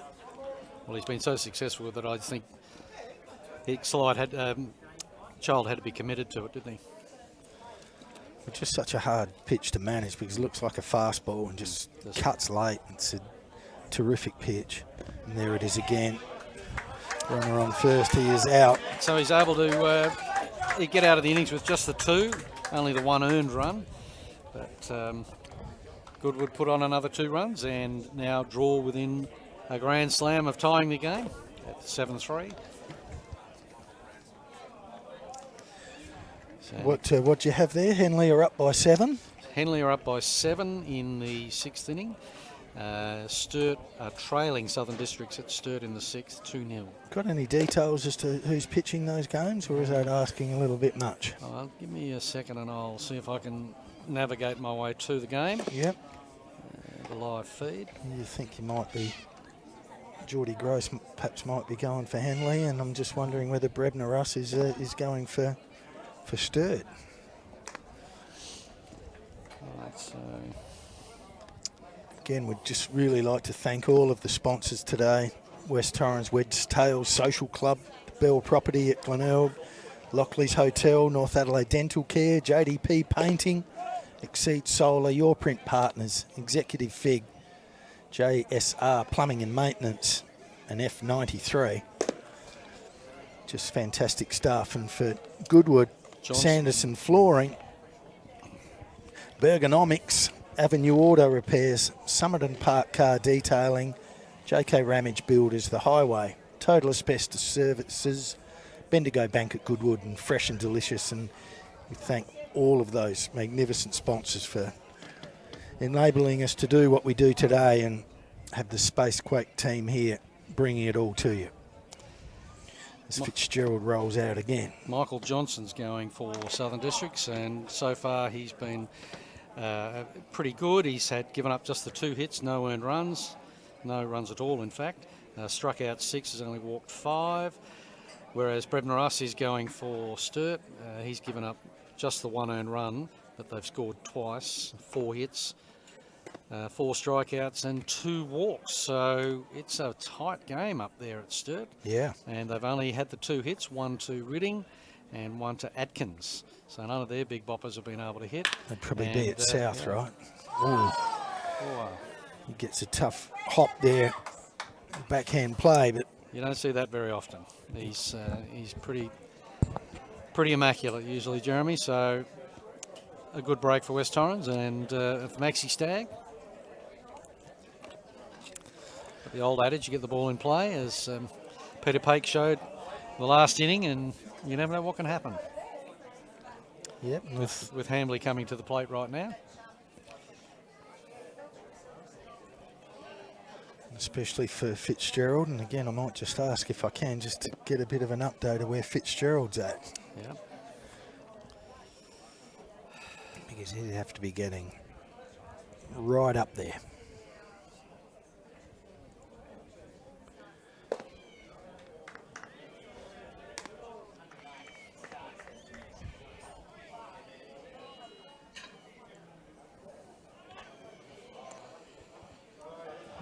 He's over 100 now. Newborn's up to 112, and Fitzgerald's 106. And that's prior to the Stag at bat. Okay. So big time for Tom here to throws that ball away on a pick-off. Maxi turns, but it stays at second. Dylan hustled down the line to pick it up to make sure that he'd keep him off third. Had a bit of a break for West Torrens. And the throwing error puts Max Stagg up to second base. The count 2-0 on Tyrone Hambley, the dangerous Tyrone Hambley.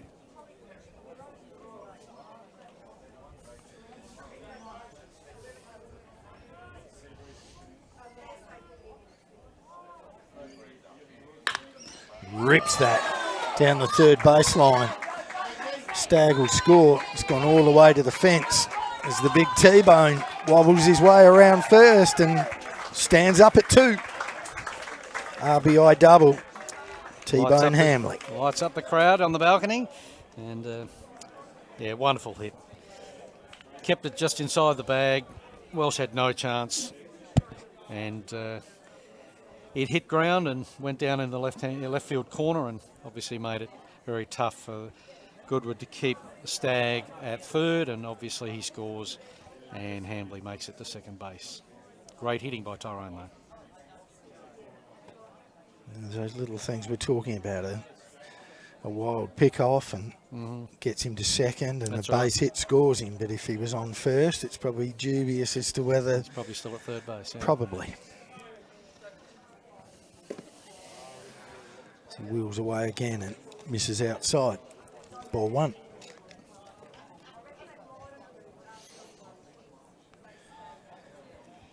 So Newborn with a fielder's choice and a strikeout.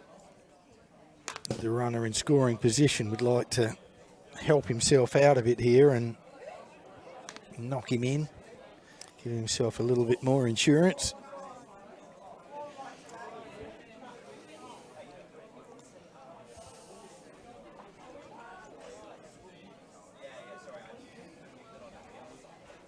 Fitzgerald again, breaking pitch, and it's popped up. Straight up, but I think Childs will get that, and does.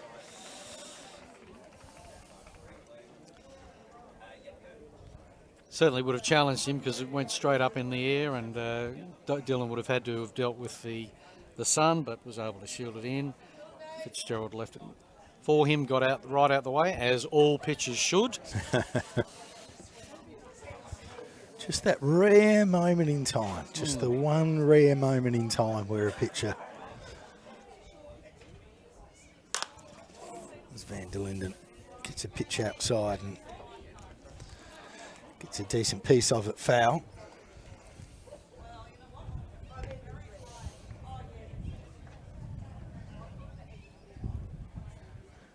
See Challinor doing a little bit of stretching just behind the Goodwood dugout. As he misses up, 2-1.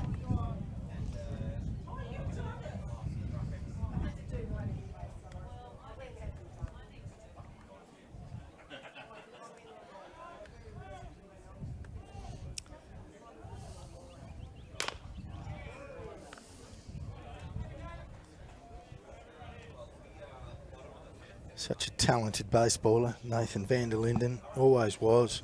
Talking about Edo before, he took him on as a kid here at he was 10, 9, 7, 8, only a youngster. Came here with the family and brother Nico. Remember Brett saying to him, "What do you do?" He said, "I pitch." He said, "Okay, what do you got?" "I got this one, and I got that one, and I got this one, and I got that one." And for an 8-year-old, it was like, "Are you serious?" And as it worked out, he did. Yeah, and well, as Edo said, you know, well, all we can throw in this league is a fastball and a changeup, so let's just get that right. Well, that's a nice hit. That's a nice hit. It's going to get down. It does. Tyrone had to. He had to hold it, make hold sure and wait. It did get down, and so he only gets to third. But a nice hit from Van der Linden.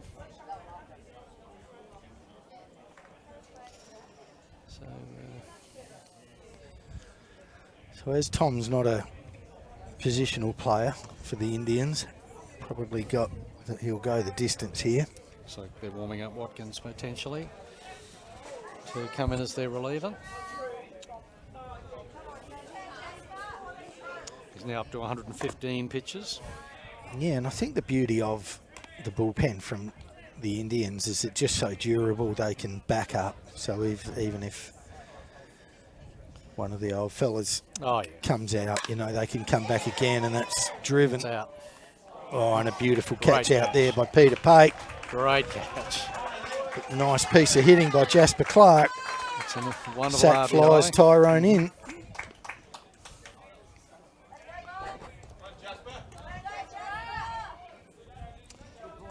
How good was the catch by Pake? I mean, Yeah, that was ripper. under pressure. He's had to take it backhand and looking back over his shoulder.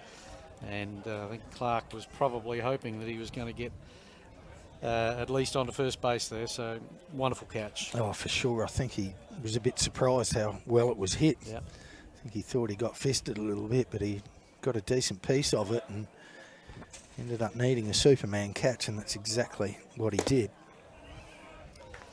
Misses up, ball one. Back to the top of the lineup.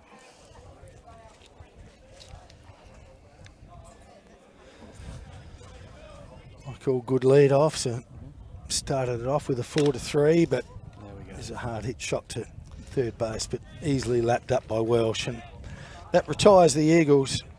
They put a couple more on the board. So they answer Goodwood's 2 with a 2 of their own and puts them back up by that half dozen. They lead at 9-3. We'll take another short break. See you back here in a moment.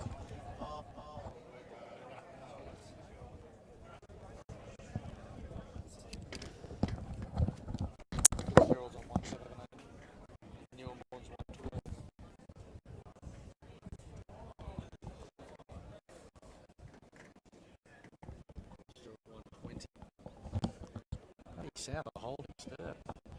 South of holding stir. Hey, Paddy. Good, good. Yeah. Bonus just gone second.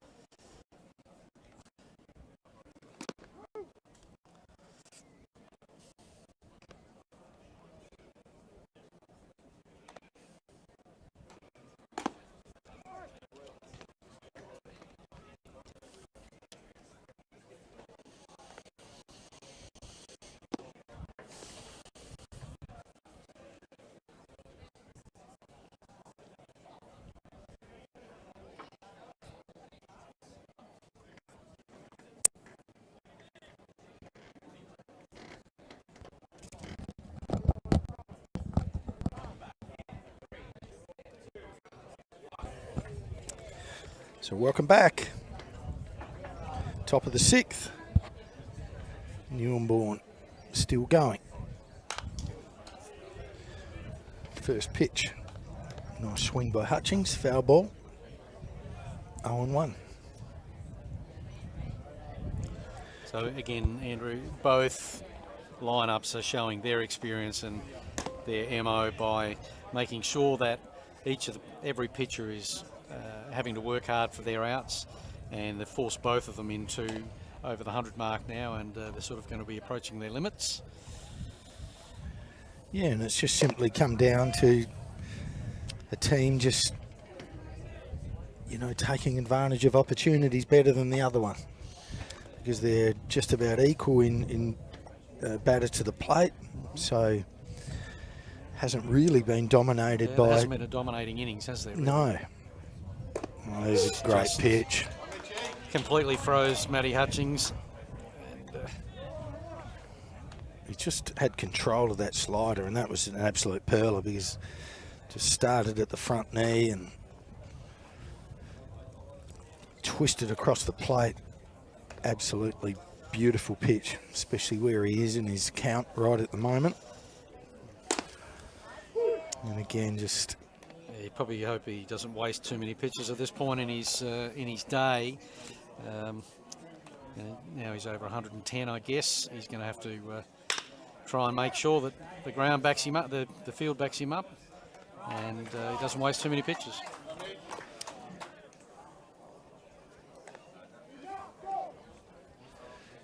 Wouldn't be too many better feelings in baseball when you're up on that mound and you're really feeling it and got control of some pitches and just doing as you please, because again, without no knock on Hughes, as you said, he's a good hitter, but he knows he's sort of got his measure a bit today, and he just located a pitch outside and got a tame ground ball to second base. He's just using his field. Another example to all young pitchers, you don't have to strike everyone out. You You've got to know who's up and what you've got, and work with your field. Even though he's high up on strikeouts again today. There's another one. McGarry's under it and drops it, boggles it. Just that one where you just don't have quite enough time. It wasn't high enough that you can make fantastic position on it. You've got to take the position that you're in. Oh, he'll be disappointed. He's like every catcher, every player. They don't like to make mistakes.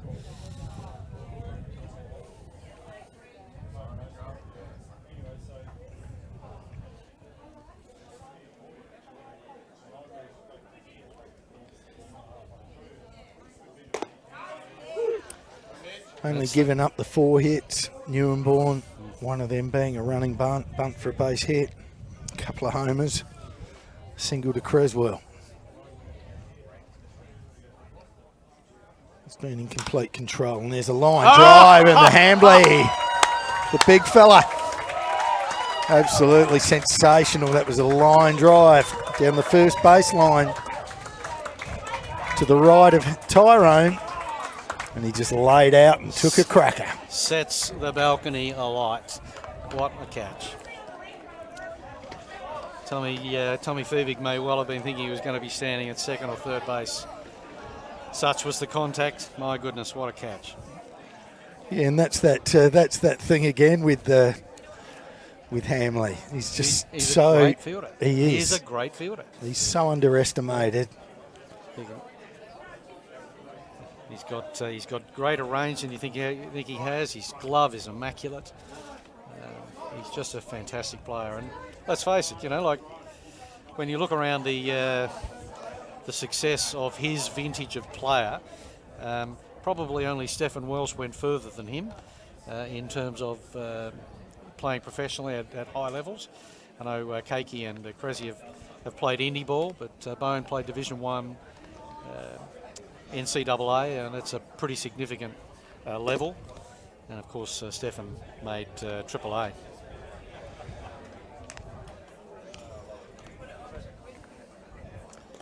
So we are looking at other games around the league, and at the moment, the great upsets brewing at the moment down at Sturt, with Southern District holding a 2-0 lead, and the powerful Sturt lineup has not been able to muster any more than 3 hits and no runs.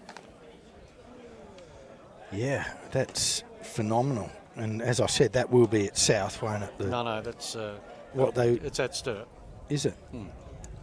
So it's not. All the games are played at Sturt. And all the games will be. So the higher winner takes all the games. Right. So they used to obviously start the one away and flip it for the double the next day, but not to be. No. Okay. Well, there'll be some, it's still early in a tournament as such, and perhaps still early in that game, but surely not the start that I think Sturt thought they might have got off to, especially with their ace on the mound. I don't think anyone was expecting that. But there you go. That just shows how important it is in baseball to take nothing for granted. You leave nothing in the sheds, and you never know what can happen if you get the ball in play. And South are really doing that. They're in the top of the 8th now. They're 2 out, and they're leading 2-0. We've got Matt Watkins coming in relief for Fitzy. Fitzy's score, his box was he pitched 5 innings through 120 pitches, gave up 10 hits for 9 runs, all earned, struck out 4, walked 4. Yeah. And probably just sitting up here as a simple little assessment. Didn't quite have his stuff right from the get-go. He's such a field pitcher and needs it all moving and flowing the way he wants to. And that first dig where Torrens posted 4 with 3 hits and a homer didn't help him, but no. And to the Eagles' credit, they've just they made him work for it. That's their MO.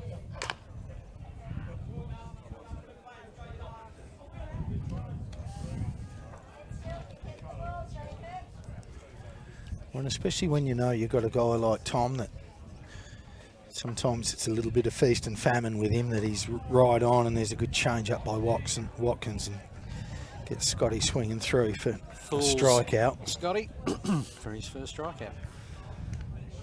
So when Tom's not quite feeling it, you can't swing at bad pitches. You must make him throw a strike, and I think that was what we were really witnessing, was the hitters just not swinging at poor pitches. The number of quality at-bats that the Eagles lineup have had so far, and that would say that they are working the pitcher, which again, as I said, is probably their MO, and that's how they manufacture their scores.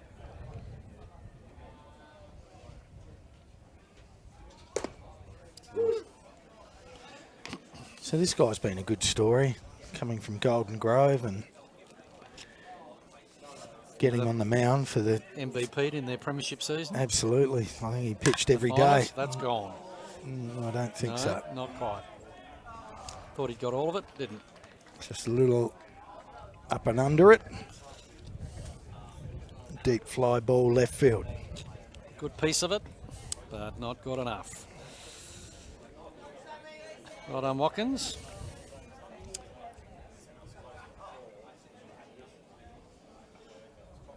Owen Hughes backing up his fielder out there at left field. And that's Matty's little game plan. He fiddles around and tries to get you swinging at the pitch he wants you to swing at. Some change-ups, located fastballs, a little breaking pitch.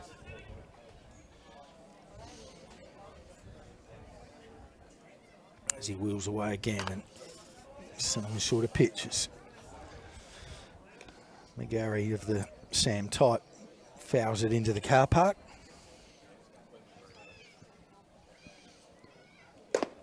And gets him swinging. Gets the K2. Good pitching. Great pitching by Watkins. Very efficient. Gets him 1, 2, 3. We'll take a short break. We will see you back here in a moment. 10 pitch inning, I think.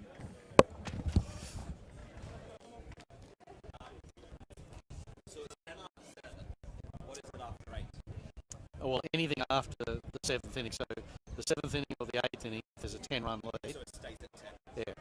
So the minimum. So it's like 10 runs after 4, 7 runs after 5, 4 runs after 10. No. Once it reaches, so the minimum for a game is 7 innings.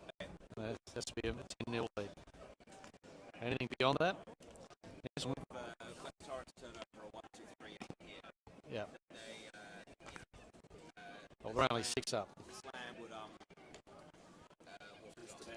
Yes, it would, yes. And Snellgrove's come on in relief.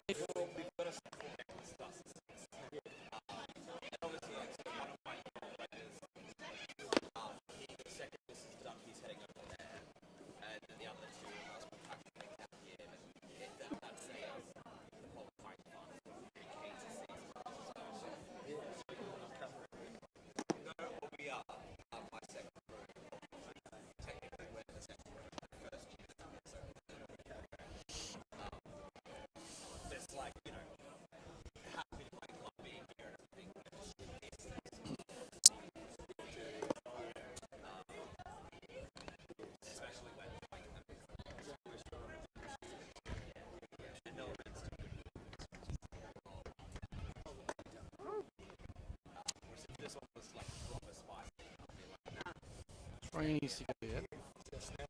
Three needs to go yet with Snellgrove. Yeah. McArdle just doubled. None out. Bottom of the 8th.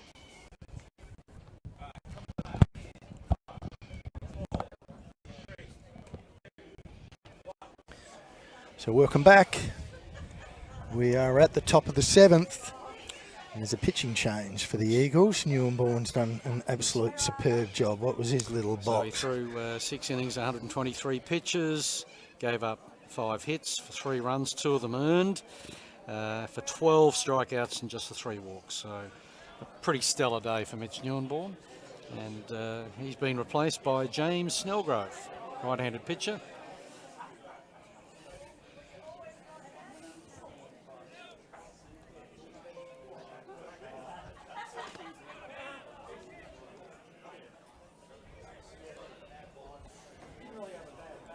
Just a straight swap there, so it'll be interesting to see as Newborn obviously was heading for himself. So boys coming in are going to have to swing it, unless obviously they get into the perfect moments where they can just make changes right at the right time and bring in a couple of pinch hitters. And so we'll see how that one all pans out as Snellgrove delivers up and in. 3-0. Always interesting moments of games. That first pitching change. And you saw it with Watkins. He got the first out.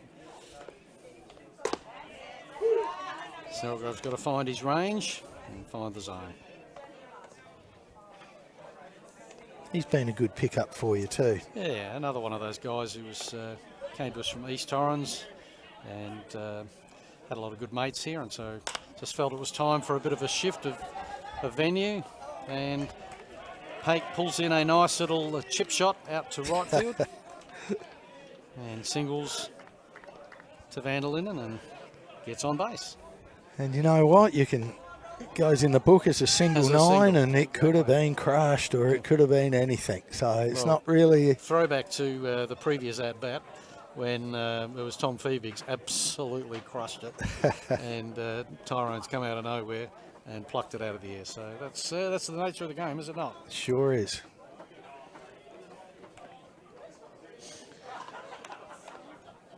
So was Torrens giving nothing away. Tyrone still holding the runners on at first. 9-2 up. Mercy rule will apply, if, maybe, perhaps. It's a long way out of play just yet.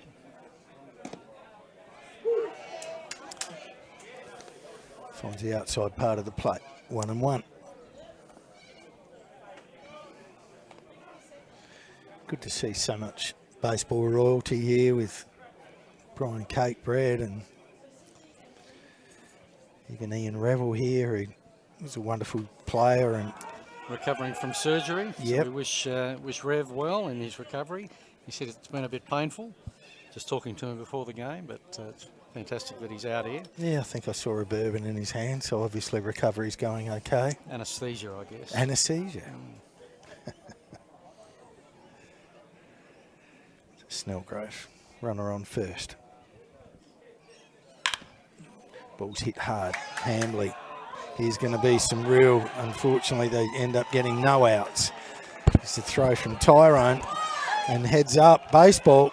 Well done, Pate. That is exactly what that was, heads up baseball.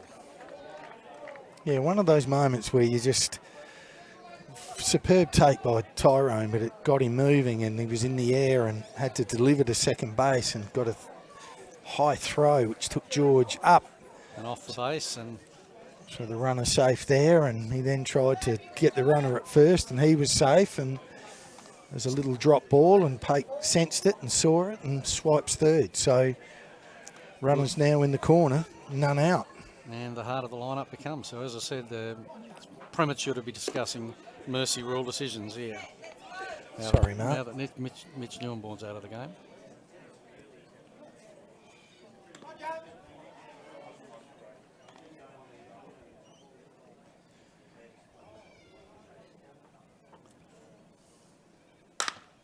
That ball's That's driven. a beautiful hit into It's the found galley. the alley. That's going to score at least one. And this is going to be held at third. Cakebread. Again, a beautiful piece of hitting. Oh, women getting all panicky up here. Get it in, and no problems. They know what they're doing. Creswell, beautiful hit. Centre Absolutely right. perfect. Just what Goodwood needed. Found the alley. Was never going to be anything other than a double. And again, shows why Jeremy Creswell's one of the leading premier batters in the league. He just knows when to do it and can do it when he needs to.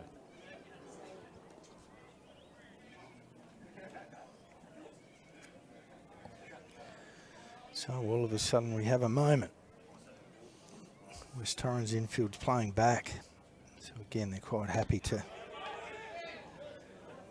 sacrifice an out for a run. Riley with a keen eye takes the pitch. Outside, ball one.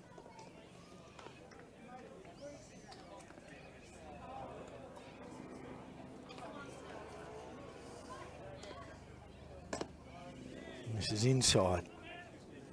2-0. So there's the difference. You know, just having that ability to convince the umpire that it's on the edge.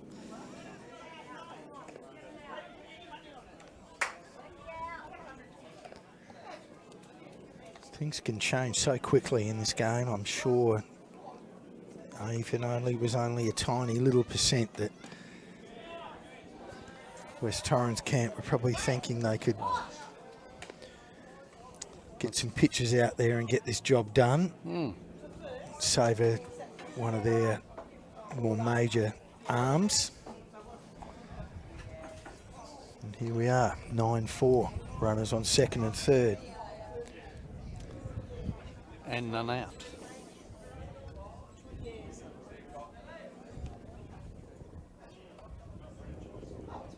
Against a high quality hitter, and he picks a walk.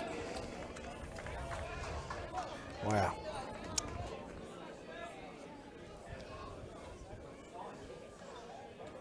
Game can just turn on its head in a moment, can't it? In a moment. Nice little hit by Paik. Cakebrigg gets on what might have been an out. Isn't converted. Creswell drives one up into the alley, and all of a sudden Riley Moore's walked, and you've got bases loaded, none out, and Stephen Walsh to contend with. As I said, this lineup does not ease up. They are a crack outfit, and there's discussions of early finishes are always premature. And this is up and out. These are the moments this guy seems to be built for. Yes, have a look at it. Absolutely gorgeous swing. Plenty of power. You can see that Bell Property Glenelg sign over there. But again, he's not a hitter that's going to swing at a pitch that he can't handle. So, you know, Snelly's scrapping a little bit. 1-1.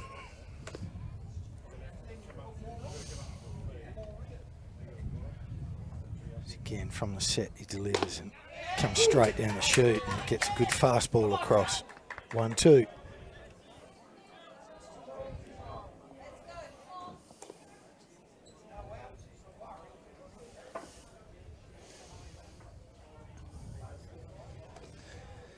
As with all these seaside grounds as well, gets a breaking pitch, and Welsh was on it, but foul ball that the sun also plays a little bit of a factor. You can see right field and centre field, and probably left to a certain extent. Shield their eyes, yes, yep. Indeed. Anything that goes high is going to be well caught.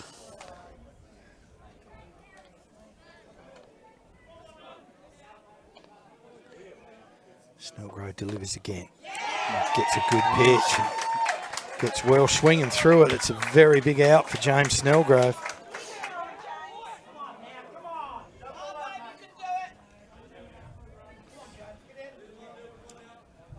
Still a bit of work to do, but he'll feel a bit better about himself to be able to do that to a quality batter like Stefan. Well, absolutely, and that's what, you know, a good team, by building a score, building a 9-2 lead, it enables you to just relax a little bit, and even though it's 9-4 at the minute,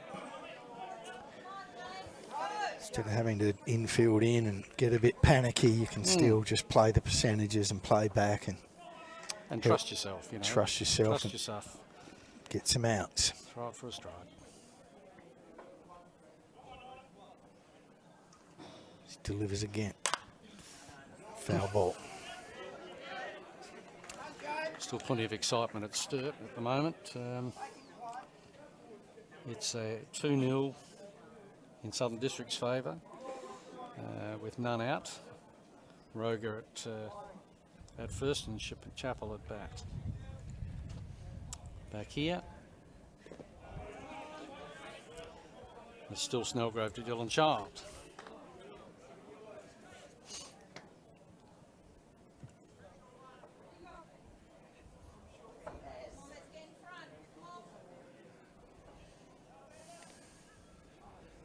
Two ones to count. One out. And he's hit that Found in the another alley. Deep. Hits the fence. One scores. Two scores. Oof. Beautiful cut play to two, and they thought they had him, but Childs is safe at second.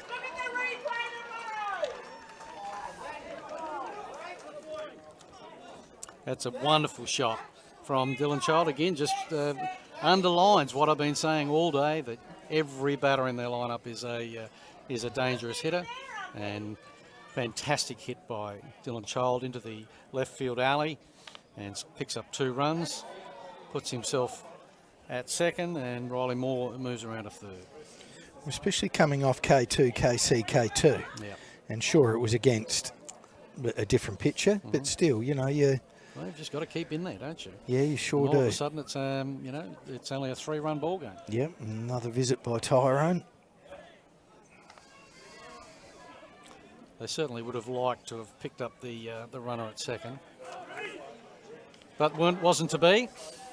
Yep, now producer has the benefit of having a look at a little, as we're looking at here, and he was safe. Just a beautiful slide, and again, just where the throw took him. As Hutchings swings through that for 0-1.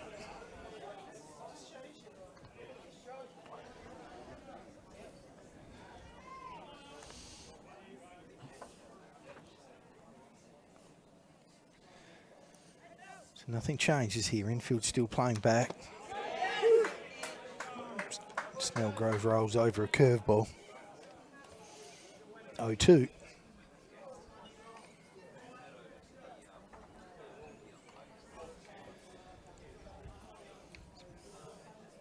Gary sits outside, gets one in the dirt. Again, some beautiful blocking by the catcher. Sort of distance we got here from behind the plate, I just can't quite see. Is it achievable that on a pass ball you can score? Or yes, it's probably closer than we wanted it initially. It's probably only about 8 metres from the plate to the fence. It's far enough. If the ball caroms off in the wrong direction. Hutchings strikes out. It's a big out for Snellgrove and for the Eagles. We're down to the final out at Sturt. Sonny Beaumont's at the plate with Simon Atkins is at second base, and South are 2 runs ahead. That's incredible. That is incredible.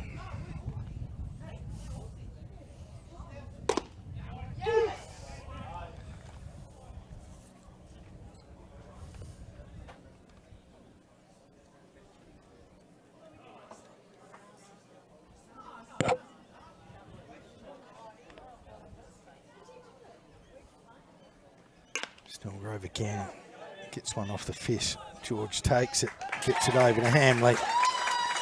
And West Torrens get out of a little jam. They do, and once again, just shows the quality of both sides that, you know, this is just an absolute arm wrestle. Each side's capable of landing a blow on the other team, but they don't give up. They just keep making the plays, and again, heads up running in the first instance with Paik on the little drop ball to get to third. Great hitting, great situational hitting from Creswell, and then Child. You know, but then for Snellgrove to fight back and get a strikeout and a ground ball was fantastic for him and for the team, and leaves West Torrens in a 9-6 lead with a couple of innings to go.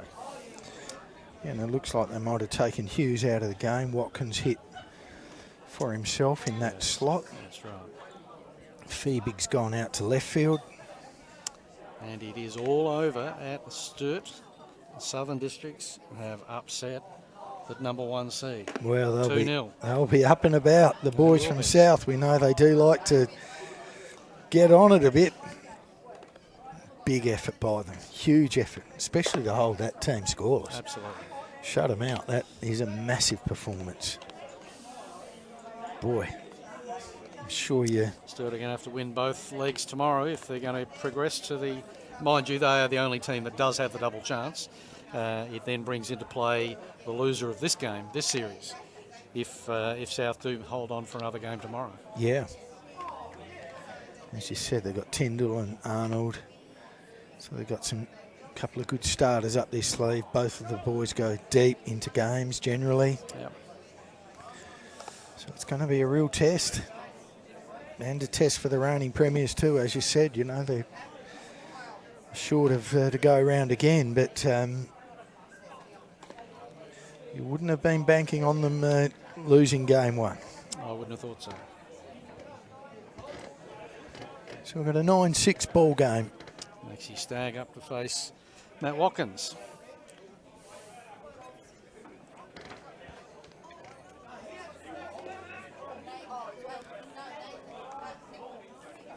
Probably not Maxie's cup of tea.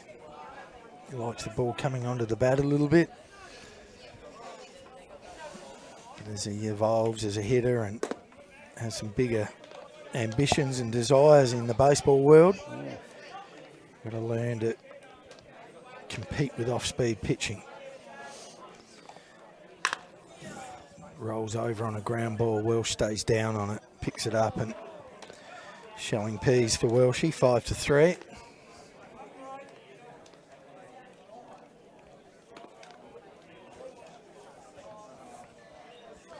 As you can see on the live stream how much that shadow is coming across the field, which now you've just got the pitcher. Certainly does play tricks on the eyes because the ball's coming out of the light into the dark, and you just got to adjust, don't you? Just got to find it.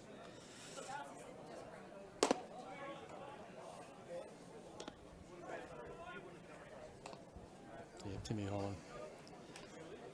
Tim Holland will pinch hit for Snellgrove. So that means Snelly's out.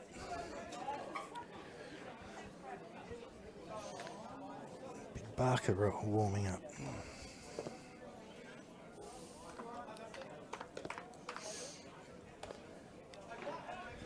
So 9-6 ball game. Bottom 7.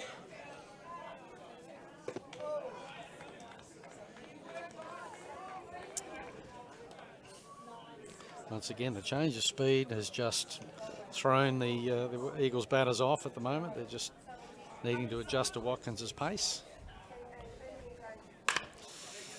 And another roll over onto a ground ball out to second base, and Cakebread makes a simple out. 4-3. That's what Watkins does so well. As I said, he stays within himself. He knows he's not overpowering. He's got to locate pitches, even breaking pitches, he's got to locate them.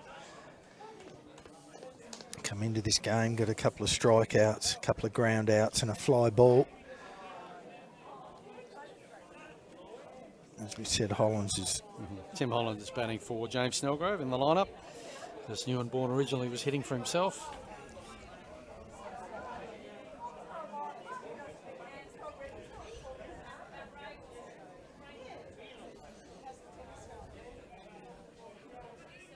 Another wonderful club man from West Torrens. Tim Holland's been around a long time.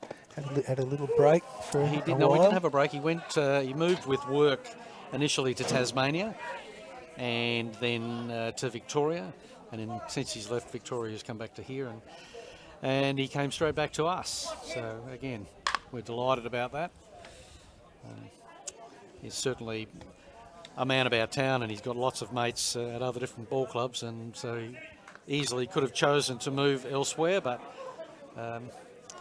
has graced us, and he's been one of those unsung blokes in the background, Spurs, who just brings that voice of calmness when things get all excited, and been an excellent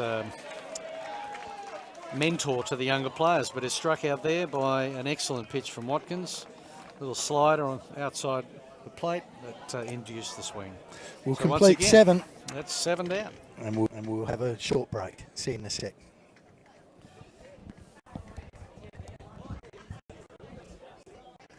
It's more than spicy because it's, yeah.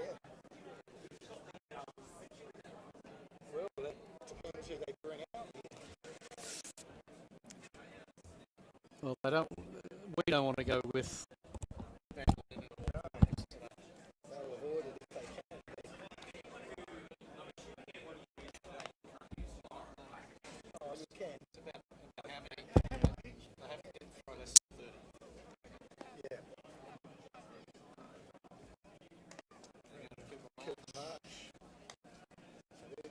Through this one.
I would have said that second one was definitely bad. You saw it, so it was. I would have thought he got it.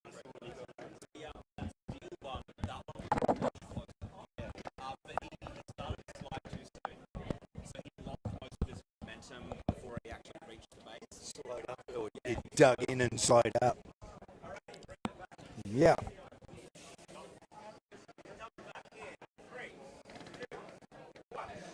And back again, and we're in a really tight little ball game. It sort of seemed as if we might have been meandering through, but no way, Jose, says the Goodwood Indians. They pile on 3 in the 7th. And we've got ourselves a 9-6 ball game, and the Eagles are delving into the bullpen. Cooper Marsh comes out and gets a breaking pitch across. Strike 1. Down the bottom of the lineup, 8-9 for the Indians. Marsh comes again and misses. 1-1. How's that game down at Henley going? Haven't looked there for a while, I must admit.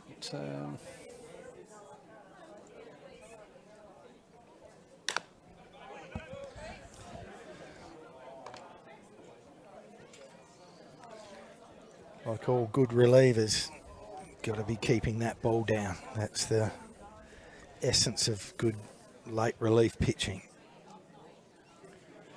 Try and get some ground balls as Marsh delivers again. Slider outside. It's a 9-0 ball game in the 8th for Henley. Do you know the pitchers there? Who went off for who in that one? Yeah, we can have a look.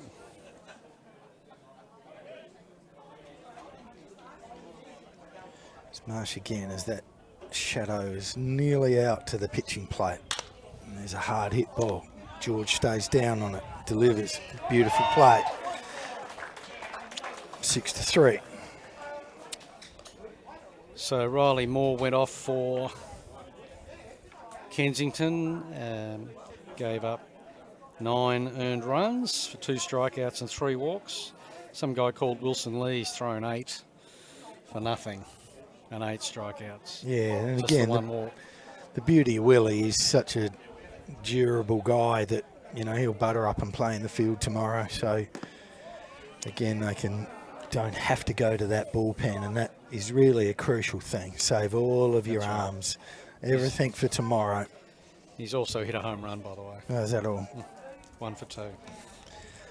Yeah, well, he cut some black outside. He's going to be right up there, probably with... I think Brebner us, potentially. You know, two-way guys that have had great seasons. They've hit runs and they've pitched taken well. outs. Yeah. Oh, There's another one off the knuckles, and Van der Linden dives, but that's a great half effort, volley. but, half volley. Great effort.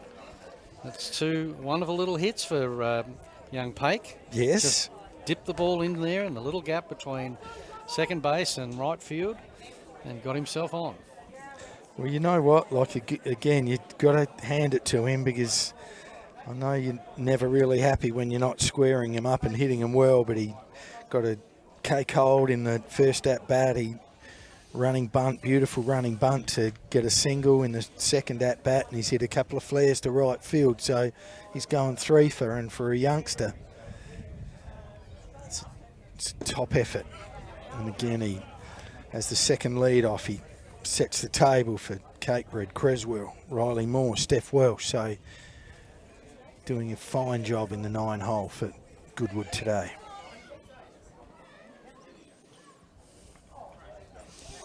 One out. Top of the 8th. Marsh just misses down.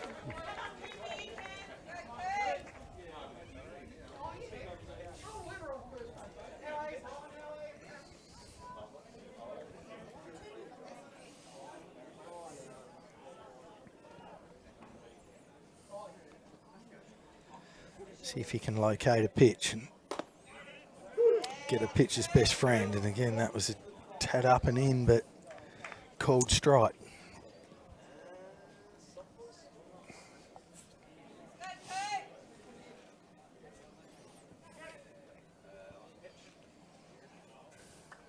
It's Marsh again from the set. Paik, he's off. Hit and run or a run and hit, one of the two. Mm-hmm.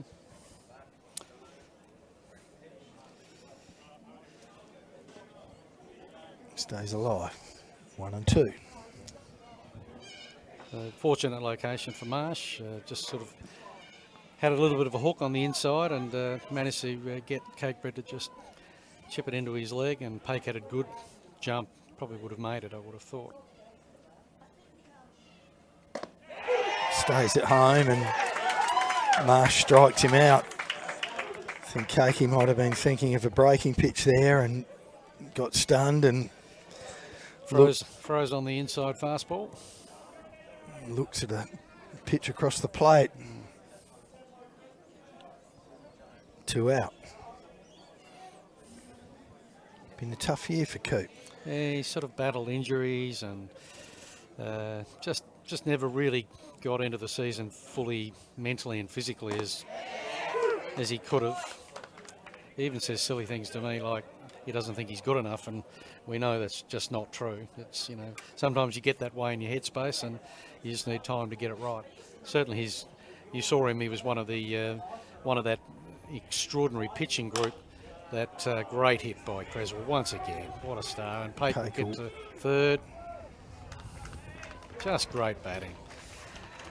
He's one of that great posse of pitchers, you know, with Kai Hampton and Jack O'Loughlin and Will Cordicus, who won the national title with the under 16s and the under 18s. Some guy called Curtis Mead playing at shortstop for them. Sean Maple at second base. Blake Farr. My goodness, they had a good side. All out of our little league team, Mark. 6 of the starters, and that all came from our silver medal at Tullabudgera. Yes, Tullabudgera. Berkey Webber was a fantastic. We came from 8th, snuck into 8th spot. Yep. Cooper through the grand final, as we had to use Kai in the game before. Did a really good job. Had a boy called Chase Diggins throwing for the WA team that was throwing 73 mile an hour off 46 feet, which equates to high 90s. He was pretty hard to touch. This Marsh again delivers, and that ball's ripped, and that's fair. So this will score 1. Could have even been moving Cressy around. No, they're going to hold him. Here they come. 9-7. Perfect placement just over the outstretched glove of Hambley and landing about a foot inside the line down the right field side, and did a great job.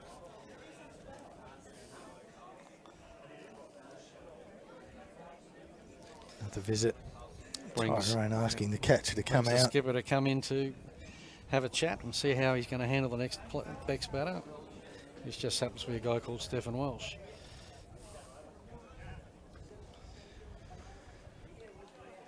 Down the line double. So Welsh's due would be a complete understatement. Strikeout, pop fly 6, a walk and a K2. Here they are with runners on second and third. Still the infield. Marsh has got to just steal up here and back himself in. Well, they've got an open base as well, so be interesting to see what they do right here. And he goes outside and gets the call. Strike one. I'd suggest the chat was that there's going to be nothing down the chute to this guy. Stay fine and stay tight, and if we don't quite get him, we'll happily put him on. He comes inside and misses. 1-1.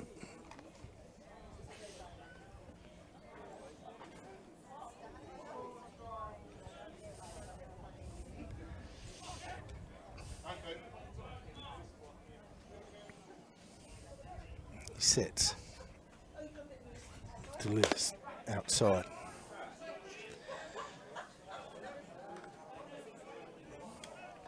Two and one, that's even a thing even from the catcher to throw a ball back a bit high with that sun. You know, it's dangerous. Did So you, he's did you notice that? He just bounced it to him.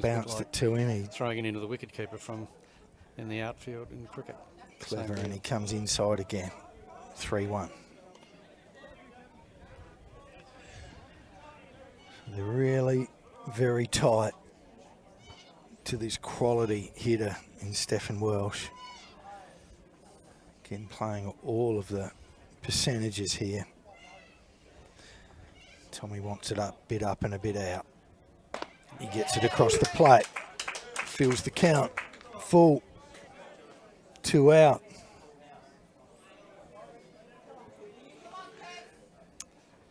Once again, a good test for Marsh.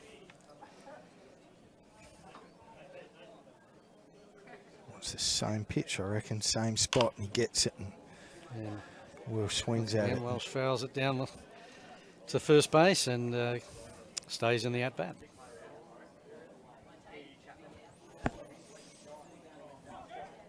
Like most sports, all come down to moments, and this is definitely one of those moments right here. 2 men in scoring position, 2 out, full count. As Marsh delivers low, and he walks in. Again, it's not going to hurt. Not going to hurt West Torrens. It makes life a little bit easier now, but that's going to be the end of him.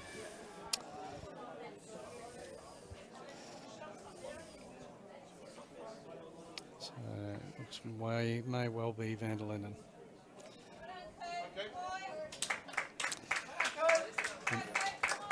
Allen comes in to right field, Shane Allen. Marsh comes out and Van der Linden comes on to pitch. Bases loaded, 2 out in the top of the 8th.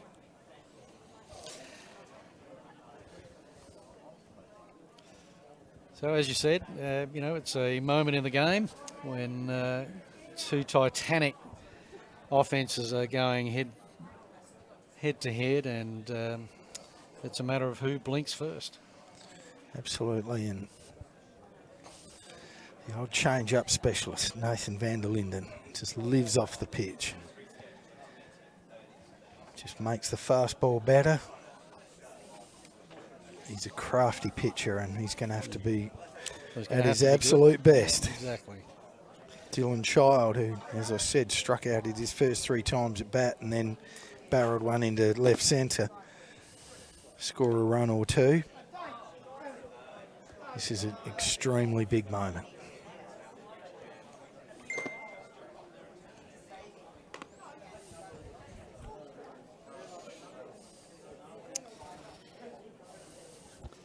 So it's final at Henley. So Henley have managed to shut out Kensington in a 9-0 win.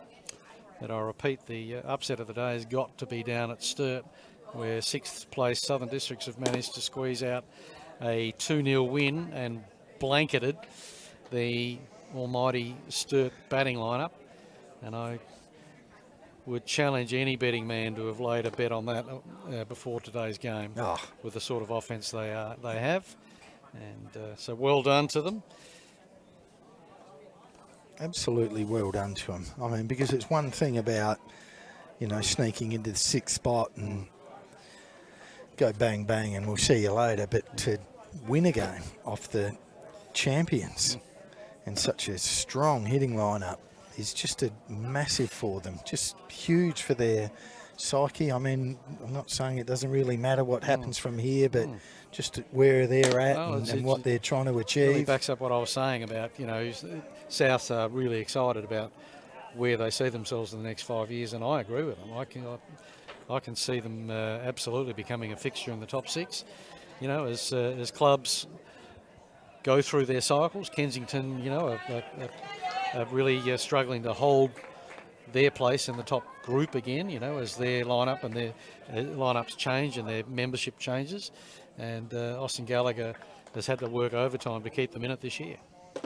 So Van der Linden starts off with the fastball inside, ball 1. Yeah, I absolutely agree with you, Mark. It's one thing I've liked about COVID is it has, and there's a pitch outside for swung through for strike 1, is that it's made clubs sort of go back to their people. And without imports here and a couple here and a couple there, it shows the depth of clubs and the willingness to play kids. And there's a change up and he's barreled it up the middle. That'll score 1. Moore will be held at 3rd. And the Goodwood Indians keep on coming.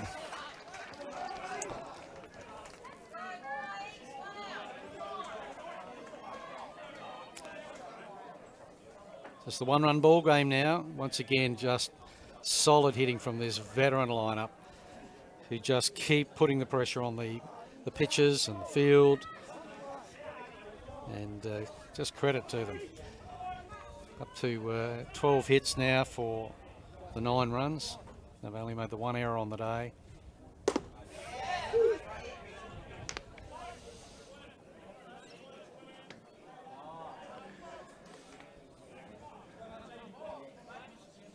So Hutchie with 3 strikeouts and a walk, and he gets hit by a pitch. That puts another one across the plate.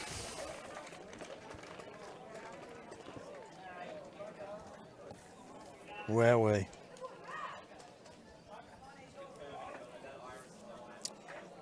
Absolutely phenomenal. So when inquiries were being made in the 6th inning about a potential early finish, you can see why I did not subscribe to that view. Yeah, well, I thought your comments were a bit odd to be bringing that up. Oh, and there's a little dribbler. Scotty's going to have to make a play. And he does.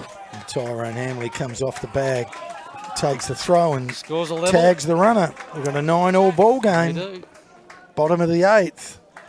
Now it's going to be a real test of bullpens. Phenomenal stuff. Yeah, absolutely exciting. It's got the balcony on edge here. It's got us on edge. You can cut the atmosphere with a knife. Certainly the tension's there. As you know, the runs have just been brought back one at a time again to keep harping on this veteran lineup stuff. You know, that's just what they've done. They've gone out and they've just pegged away, pulled 1 back, pulled 2 back, and all of a sudden they're level. And you have to take your hat off to this sort of effort by the Goodwood Ball Club.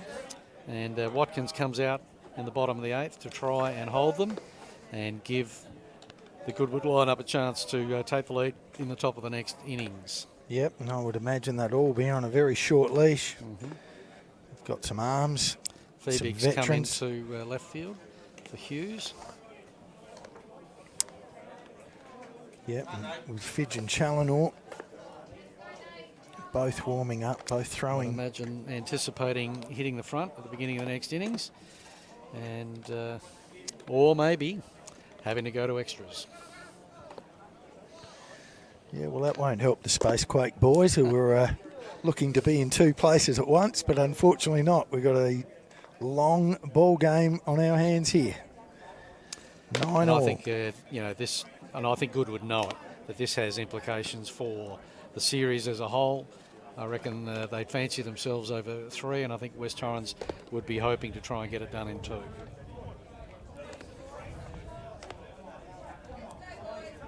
Yep, so the lineups stay the same, no changes. So Nate van der Linden will be up at bat. Jasper Clark following him, and then back to the number 1 hitter in Nick George.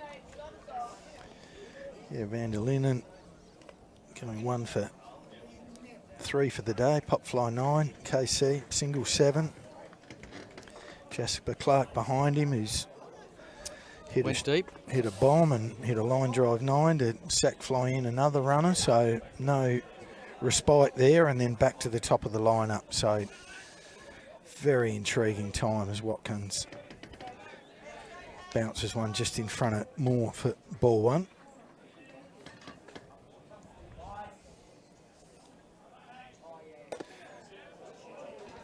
Not easy to see on the old live stream, is it, with that huge shadow?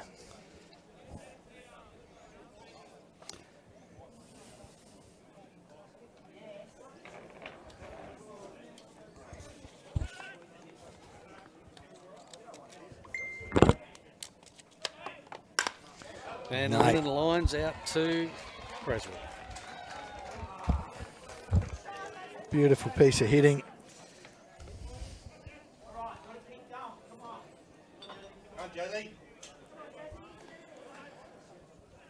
Jasper Clark.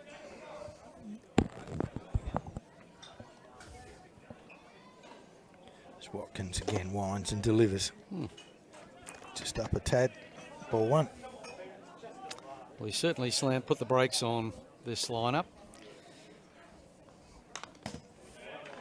Yep, just subtle changes of speed, Has kept them off balance. location.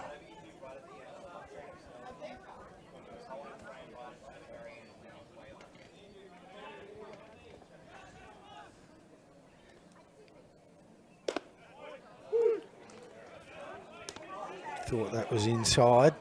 Called strike.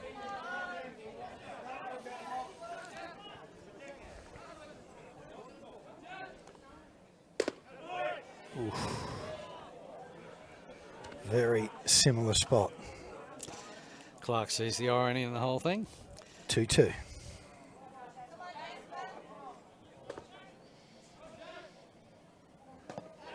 This is outside. Feels the Clever full little count. pitch. Clever little pitch from Watkins, hoping to get him to pull the string, but he didn't. And was hoping that maybe he'd picked up some of the black, but did not. He misses down. So he picks a walk. Very, very valuable one.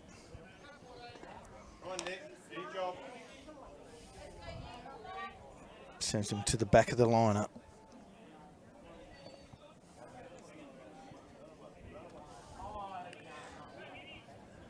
George has been on base a couple of times today through walks.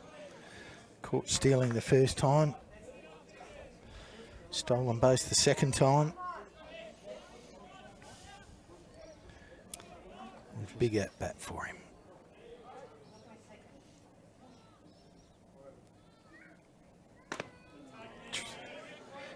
Shapes to bunt.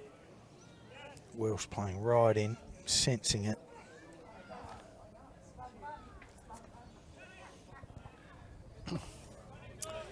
As I said, the tension is palpable right at the moment, Spurls, and Balcony are living and breathing every pitch. Absolutely. Interesting moment here. I'm not sure whether he'll be bunting again. No, he swings away and takes a strike.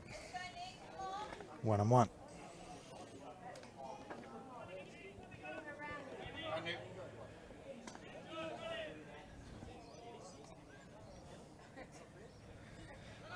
Oh, he falls over as he was taking off, so he cleverly picks himself up and goes back. Meanwhile, George leaves an inside pitch, 2-1.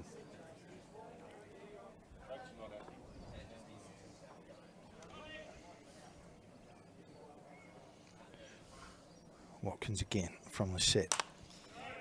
Foul ball. 2-2.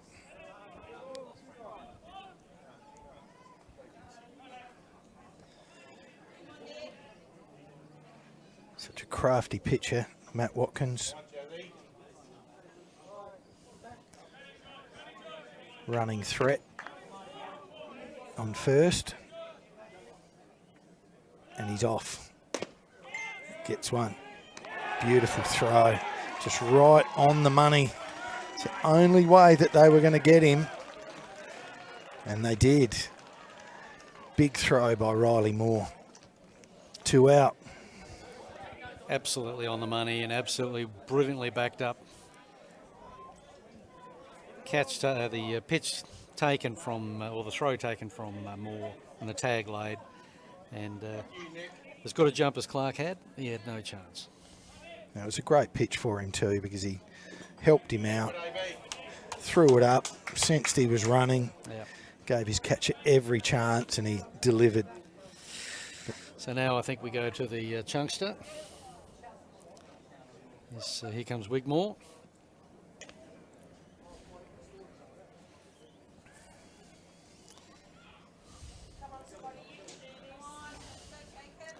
Interesting moment. That's it for Watkins. Yes, now they go to Challinor to get the last 4 outs. Brilliant job by Watkins. Indeed, indeed. Also keeps him a bit fresh. Not sure how many Absolutely pitches he nothing, threw. but let's go to it and have a look. I reckon he'll be He's just only thrown under. the 36 pitches, so he'd be okay to go again tomorrow. And he's given up no runs, no hits, struck 3 out, only walked 2. So wonderful job by Matt Watkins on behalf of Goodwood, and it really kept the Eagles quiet as we move into this last phase, where they hope now that John Challinor is able to just strangle young Jacobs and Scott and get the 3rd out of this innings, and then face the heart of the lineup in the 9th, hopefully having hit the lead with their own team, their own batting.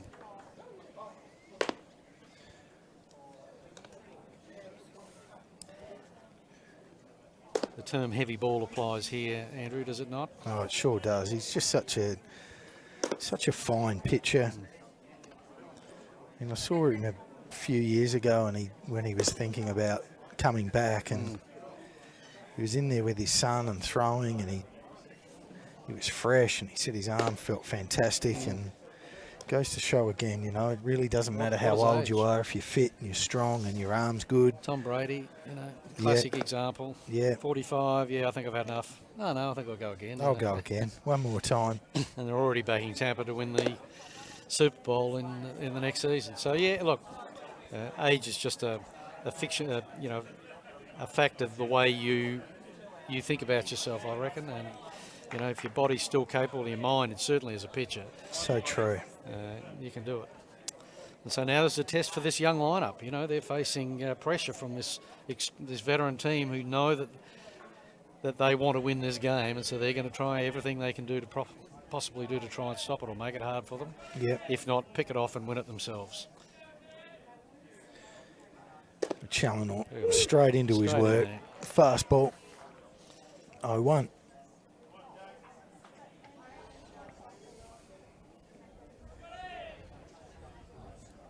Got a big heavy hook as well. But he's just a beautiful locator. He's just a quality pitcher.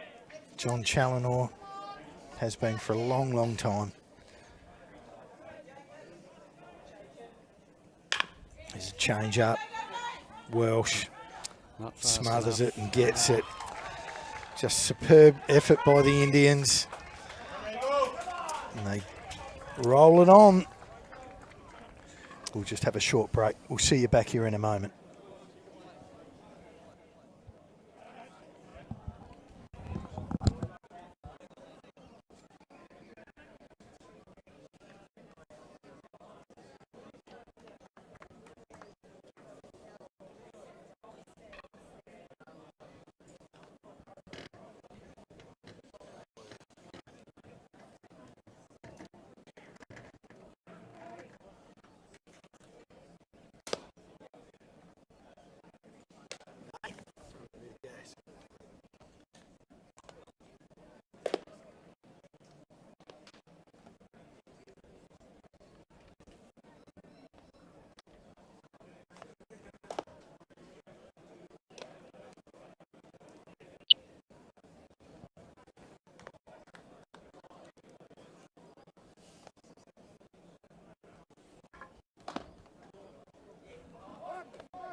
Top of the 9th.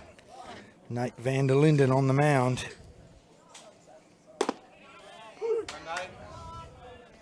Tommy Feebeck in the box.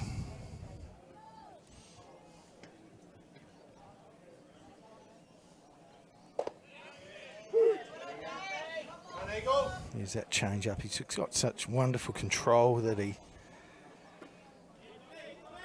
absolute. And there's that 3 pitches strikeout.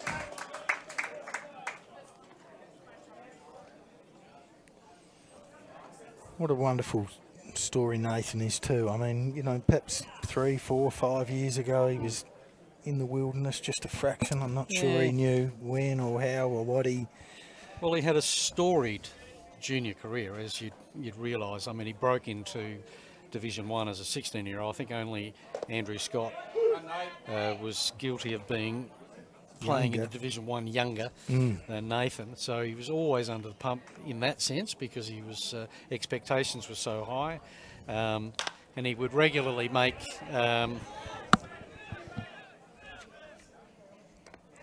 Georgie sits under it and takes a pop fly for 2 out. He'd regularly make the invitational squads for Australia. He'd tour with Australia. And there's no doubt, I think he had expectations or hopes and dreams that the game might take him a bit further than it has. But, you know, it can be a cruel mistress at times. And so, yeah, I think there's been no doubt that he's been wrestling with those demons because he's still an outstanding baseballer. So at some point through his early 20s, I guess, he might have asked the question, but we've been lucky that he's been able to stick with it. He's still a wonderful player. The Giants obviously think so too. Oh, they sure do. He's just a valued team member of the Giants. He's just so valuable to them. He does anything and everything that's asked of him. He can jump on the mound. He can hit. He can. Heart and Hustle Award winner last season. And he's a terrific kid to go with it. And there's a ball flying foul down the left field line. He's been the club captain for the last 2 years. This year joined by his brother Nico. And once again, Nathan's a pretty quiet sort of guy. And even though he'll talk to you one-on-one, he's not loud and out and about. But it certainly brought him out of himself and made him think of how he can work at the club. It's another wonderful hit by Cakebread. Hamley did everything he could to try and cut it off, but it got through, and he gets onto first base.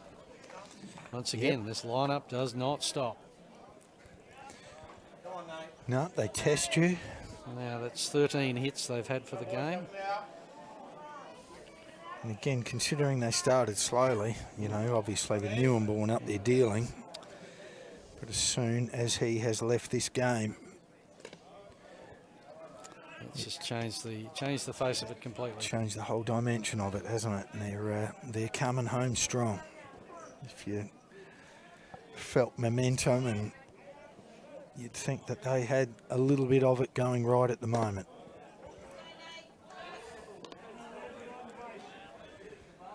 Come boys, help him out. Creswell 3 for today, 3 for 5.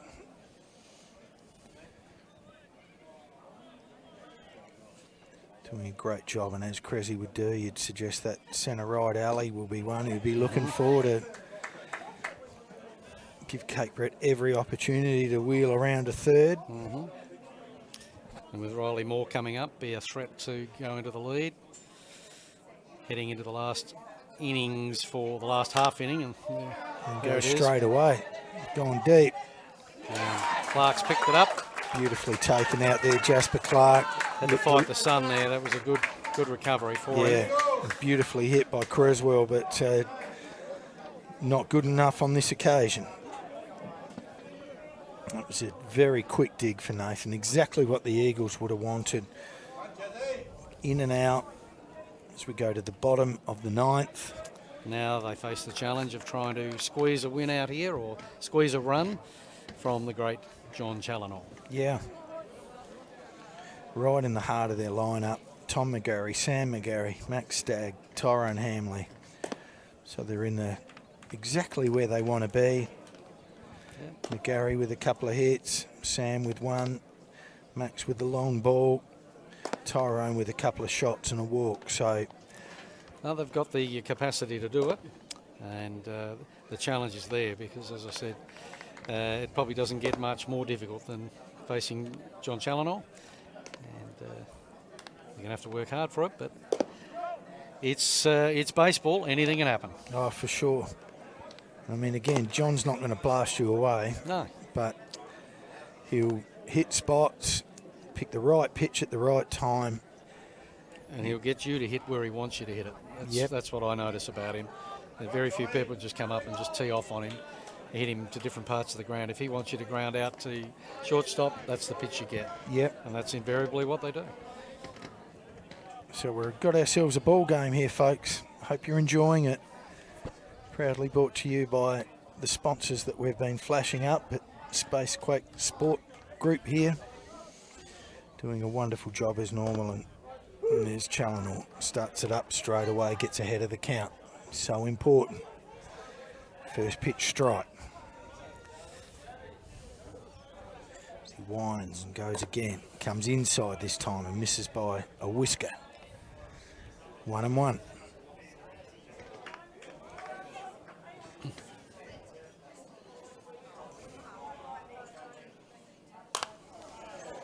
There's McGarry flying that ball into the car park. Plenty of cars out there. Well, at one stage the council wanted to put a playground over there. We had to explain to them how it works. There's a blast up the middle. Sits down and Beautiful hitting. That helps. Important that that ball didn't get past Hutchings. He holds him to a single. Great piece of hitting. Tom McGarry leads his side off with another single.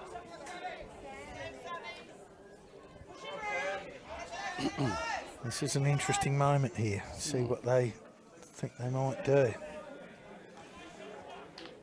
They're going to bunt him.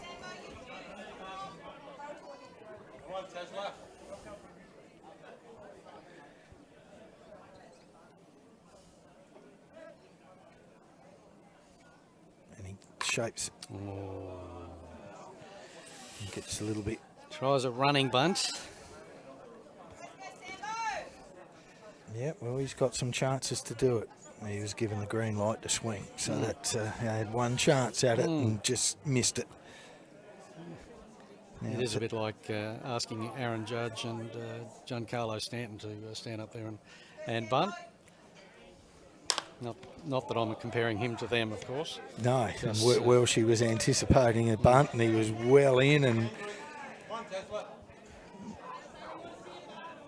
Sam hit it hard, and there was that big cheesy grin from Welshie thinking, wow, I'm glad that didn't come my way. And there he gets a bit of a nutclip. They're going to have to make a great play, and they've forced out at 2. Fantastic play from Childs off his knees. Once again, Challinor gets the ball where he wants it, and the batter hits it straight to the fielder.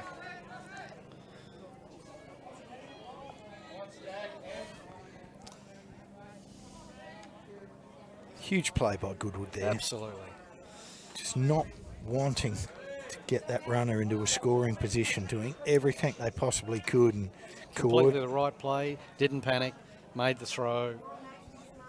Tom was nowhere near the base, he was out by 5 yards. Stagg takes the ball down low.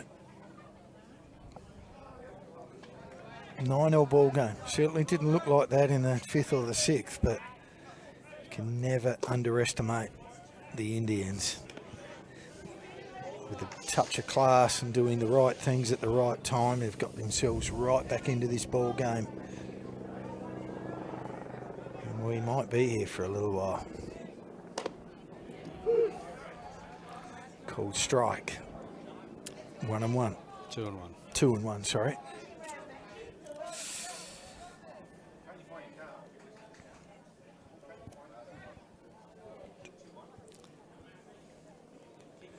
Oh, he's drilled that. A big that hit. is That gone. wins it, walks it off. Wowee. Max Stagg. Cometh the man, cometh the moment. Amazing stuff. Well, you'd say on the whole day's play that they probably deserve to take the prize. It's always a great way to finish, and particularly against the quality of lineup that they faced today and the pitching that they faced today. So wonderful performance from the West Torrens Eagles and from Max Stagg in particular, and a great way to win the first game. And I think that's critical in West Torrens' strategy for the weekend. I think if they lost this game, then there would have been a real problem tomorrow, because Goodwood are just such a great team, trying to win 2 games off them on the same day. Oh, absolutely, and really it also keeps Van der Linden fresh too. Exactly. So, you know, instead of him having to trot out for another dig or two and perhaps blowing him for the weekend, he's thrown the 20 he's throwing the 20, so he'll be fresh and good to go wherever he's needed. I think you find Corticus might go in game 2, but again, you still have Nathan up your sleeve. Yeah. Newinborn will come in and play in the field. But look, what a privilege to be here. Certainly, obviously, I'm delighted with that result. But just a wonderful game of baseball, and again, highlights everything I said about the Goodwood Baseball Club, what a quality act they are, what a wonderful team they are.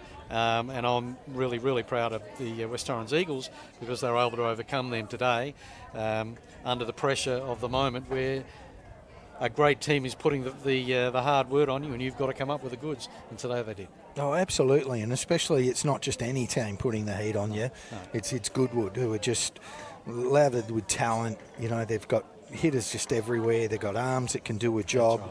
So it takes a big effort. You know, there's a boy again, a 17-year-old fella hitting in the 5-hole. It's a bomb over straightaway centre, and then a walk-off 2-run jack over left field for his day.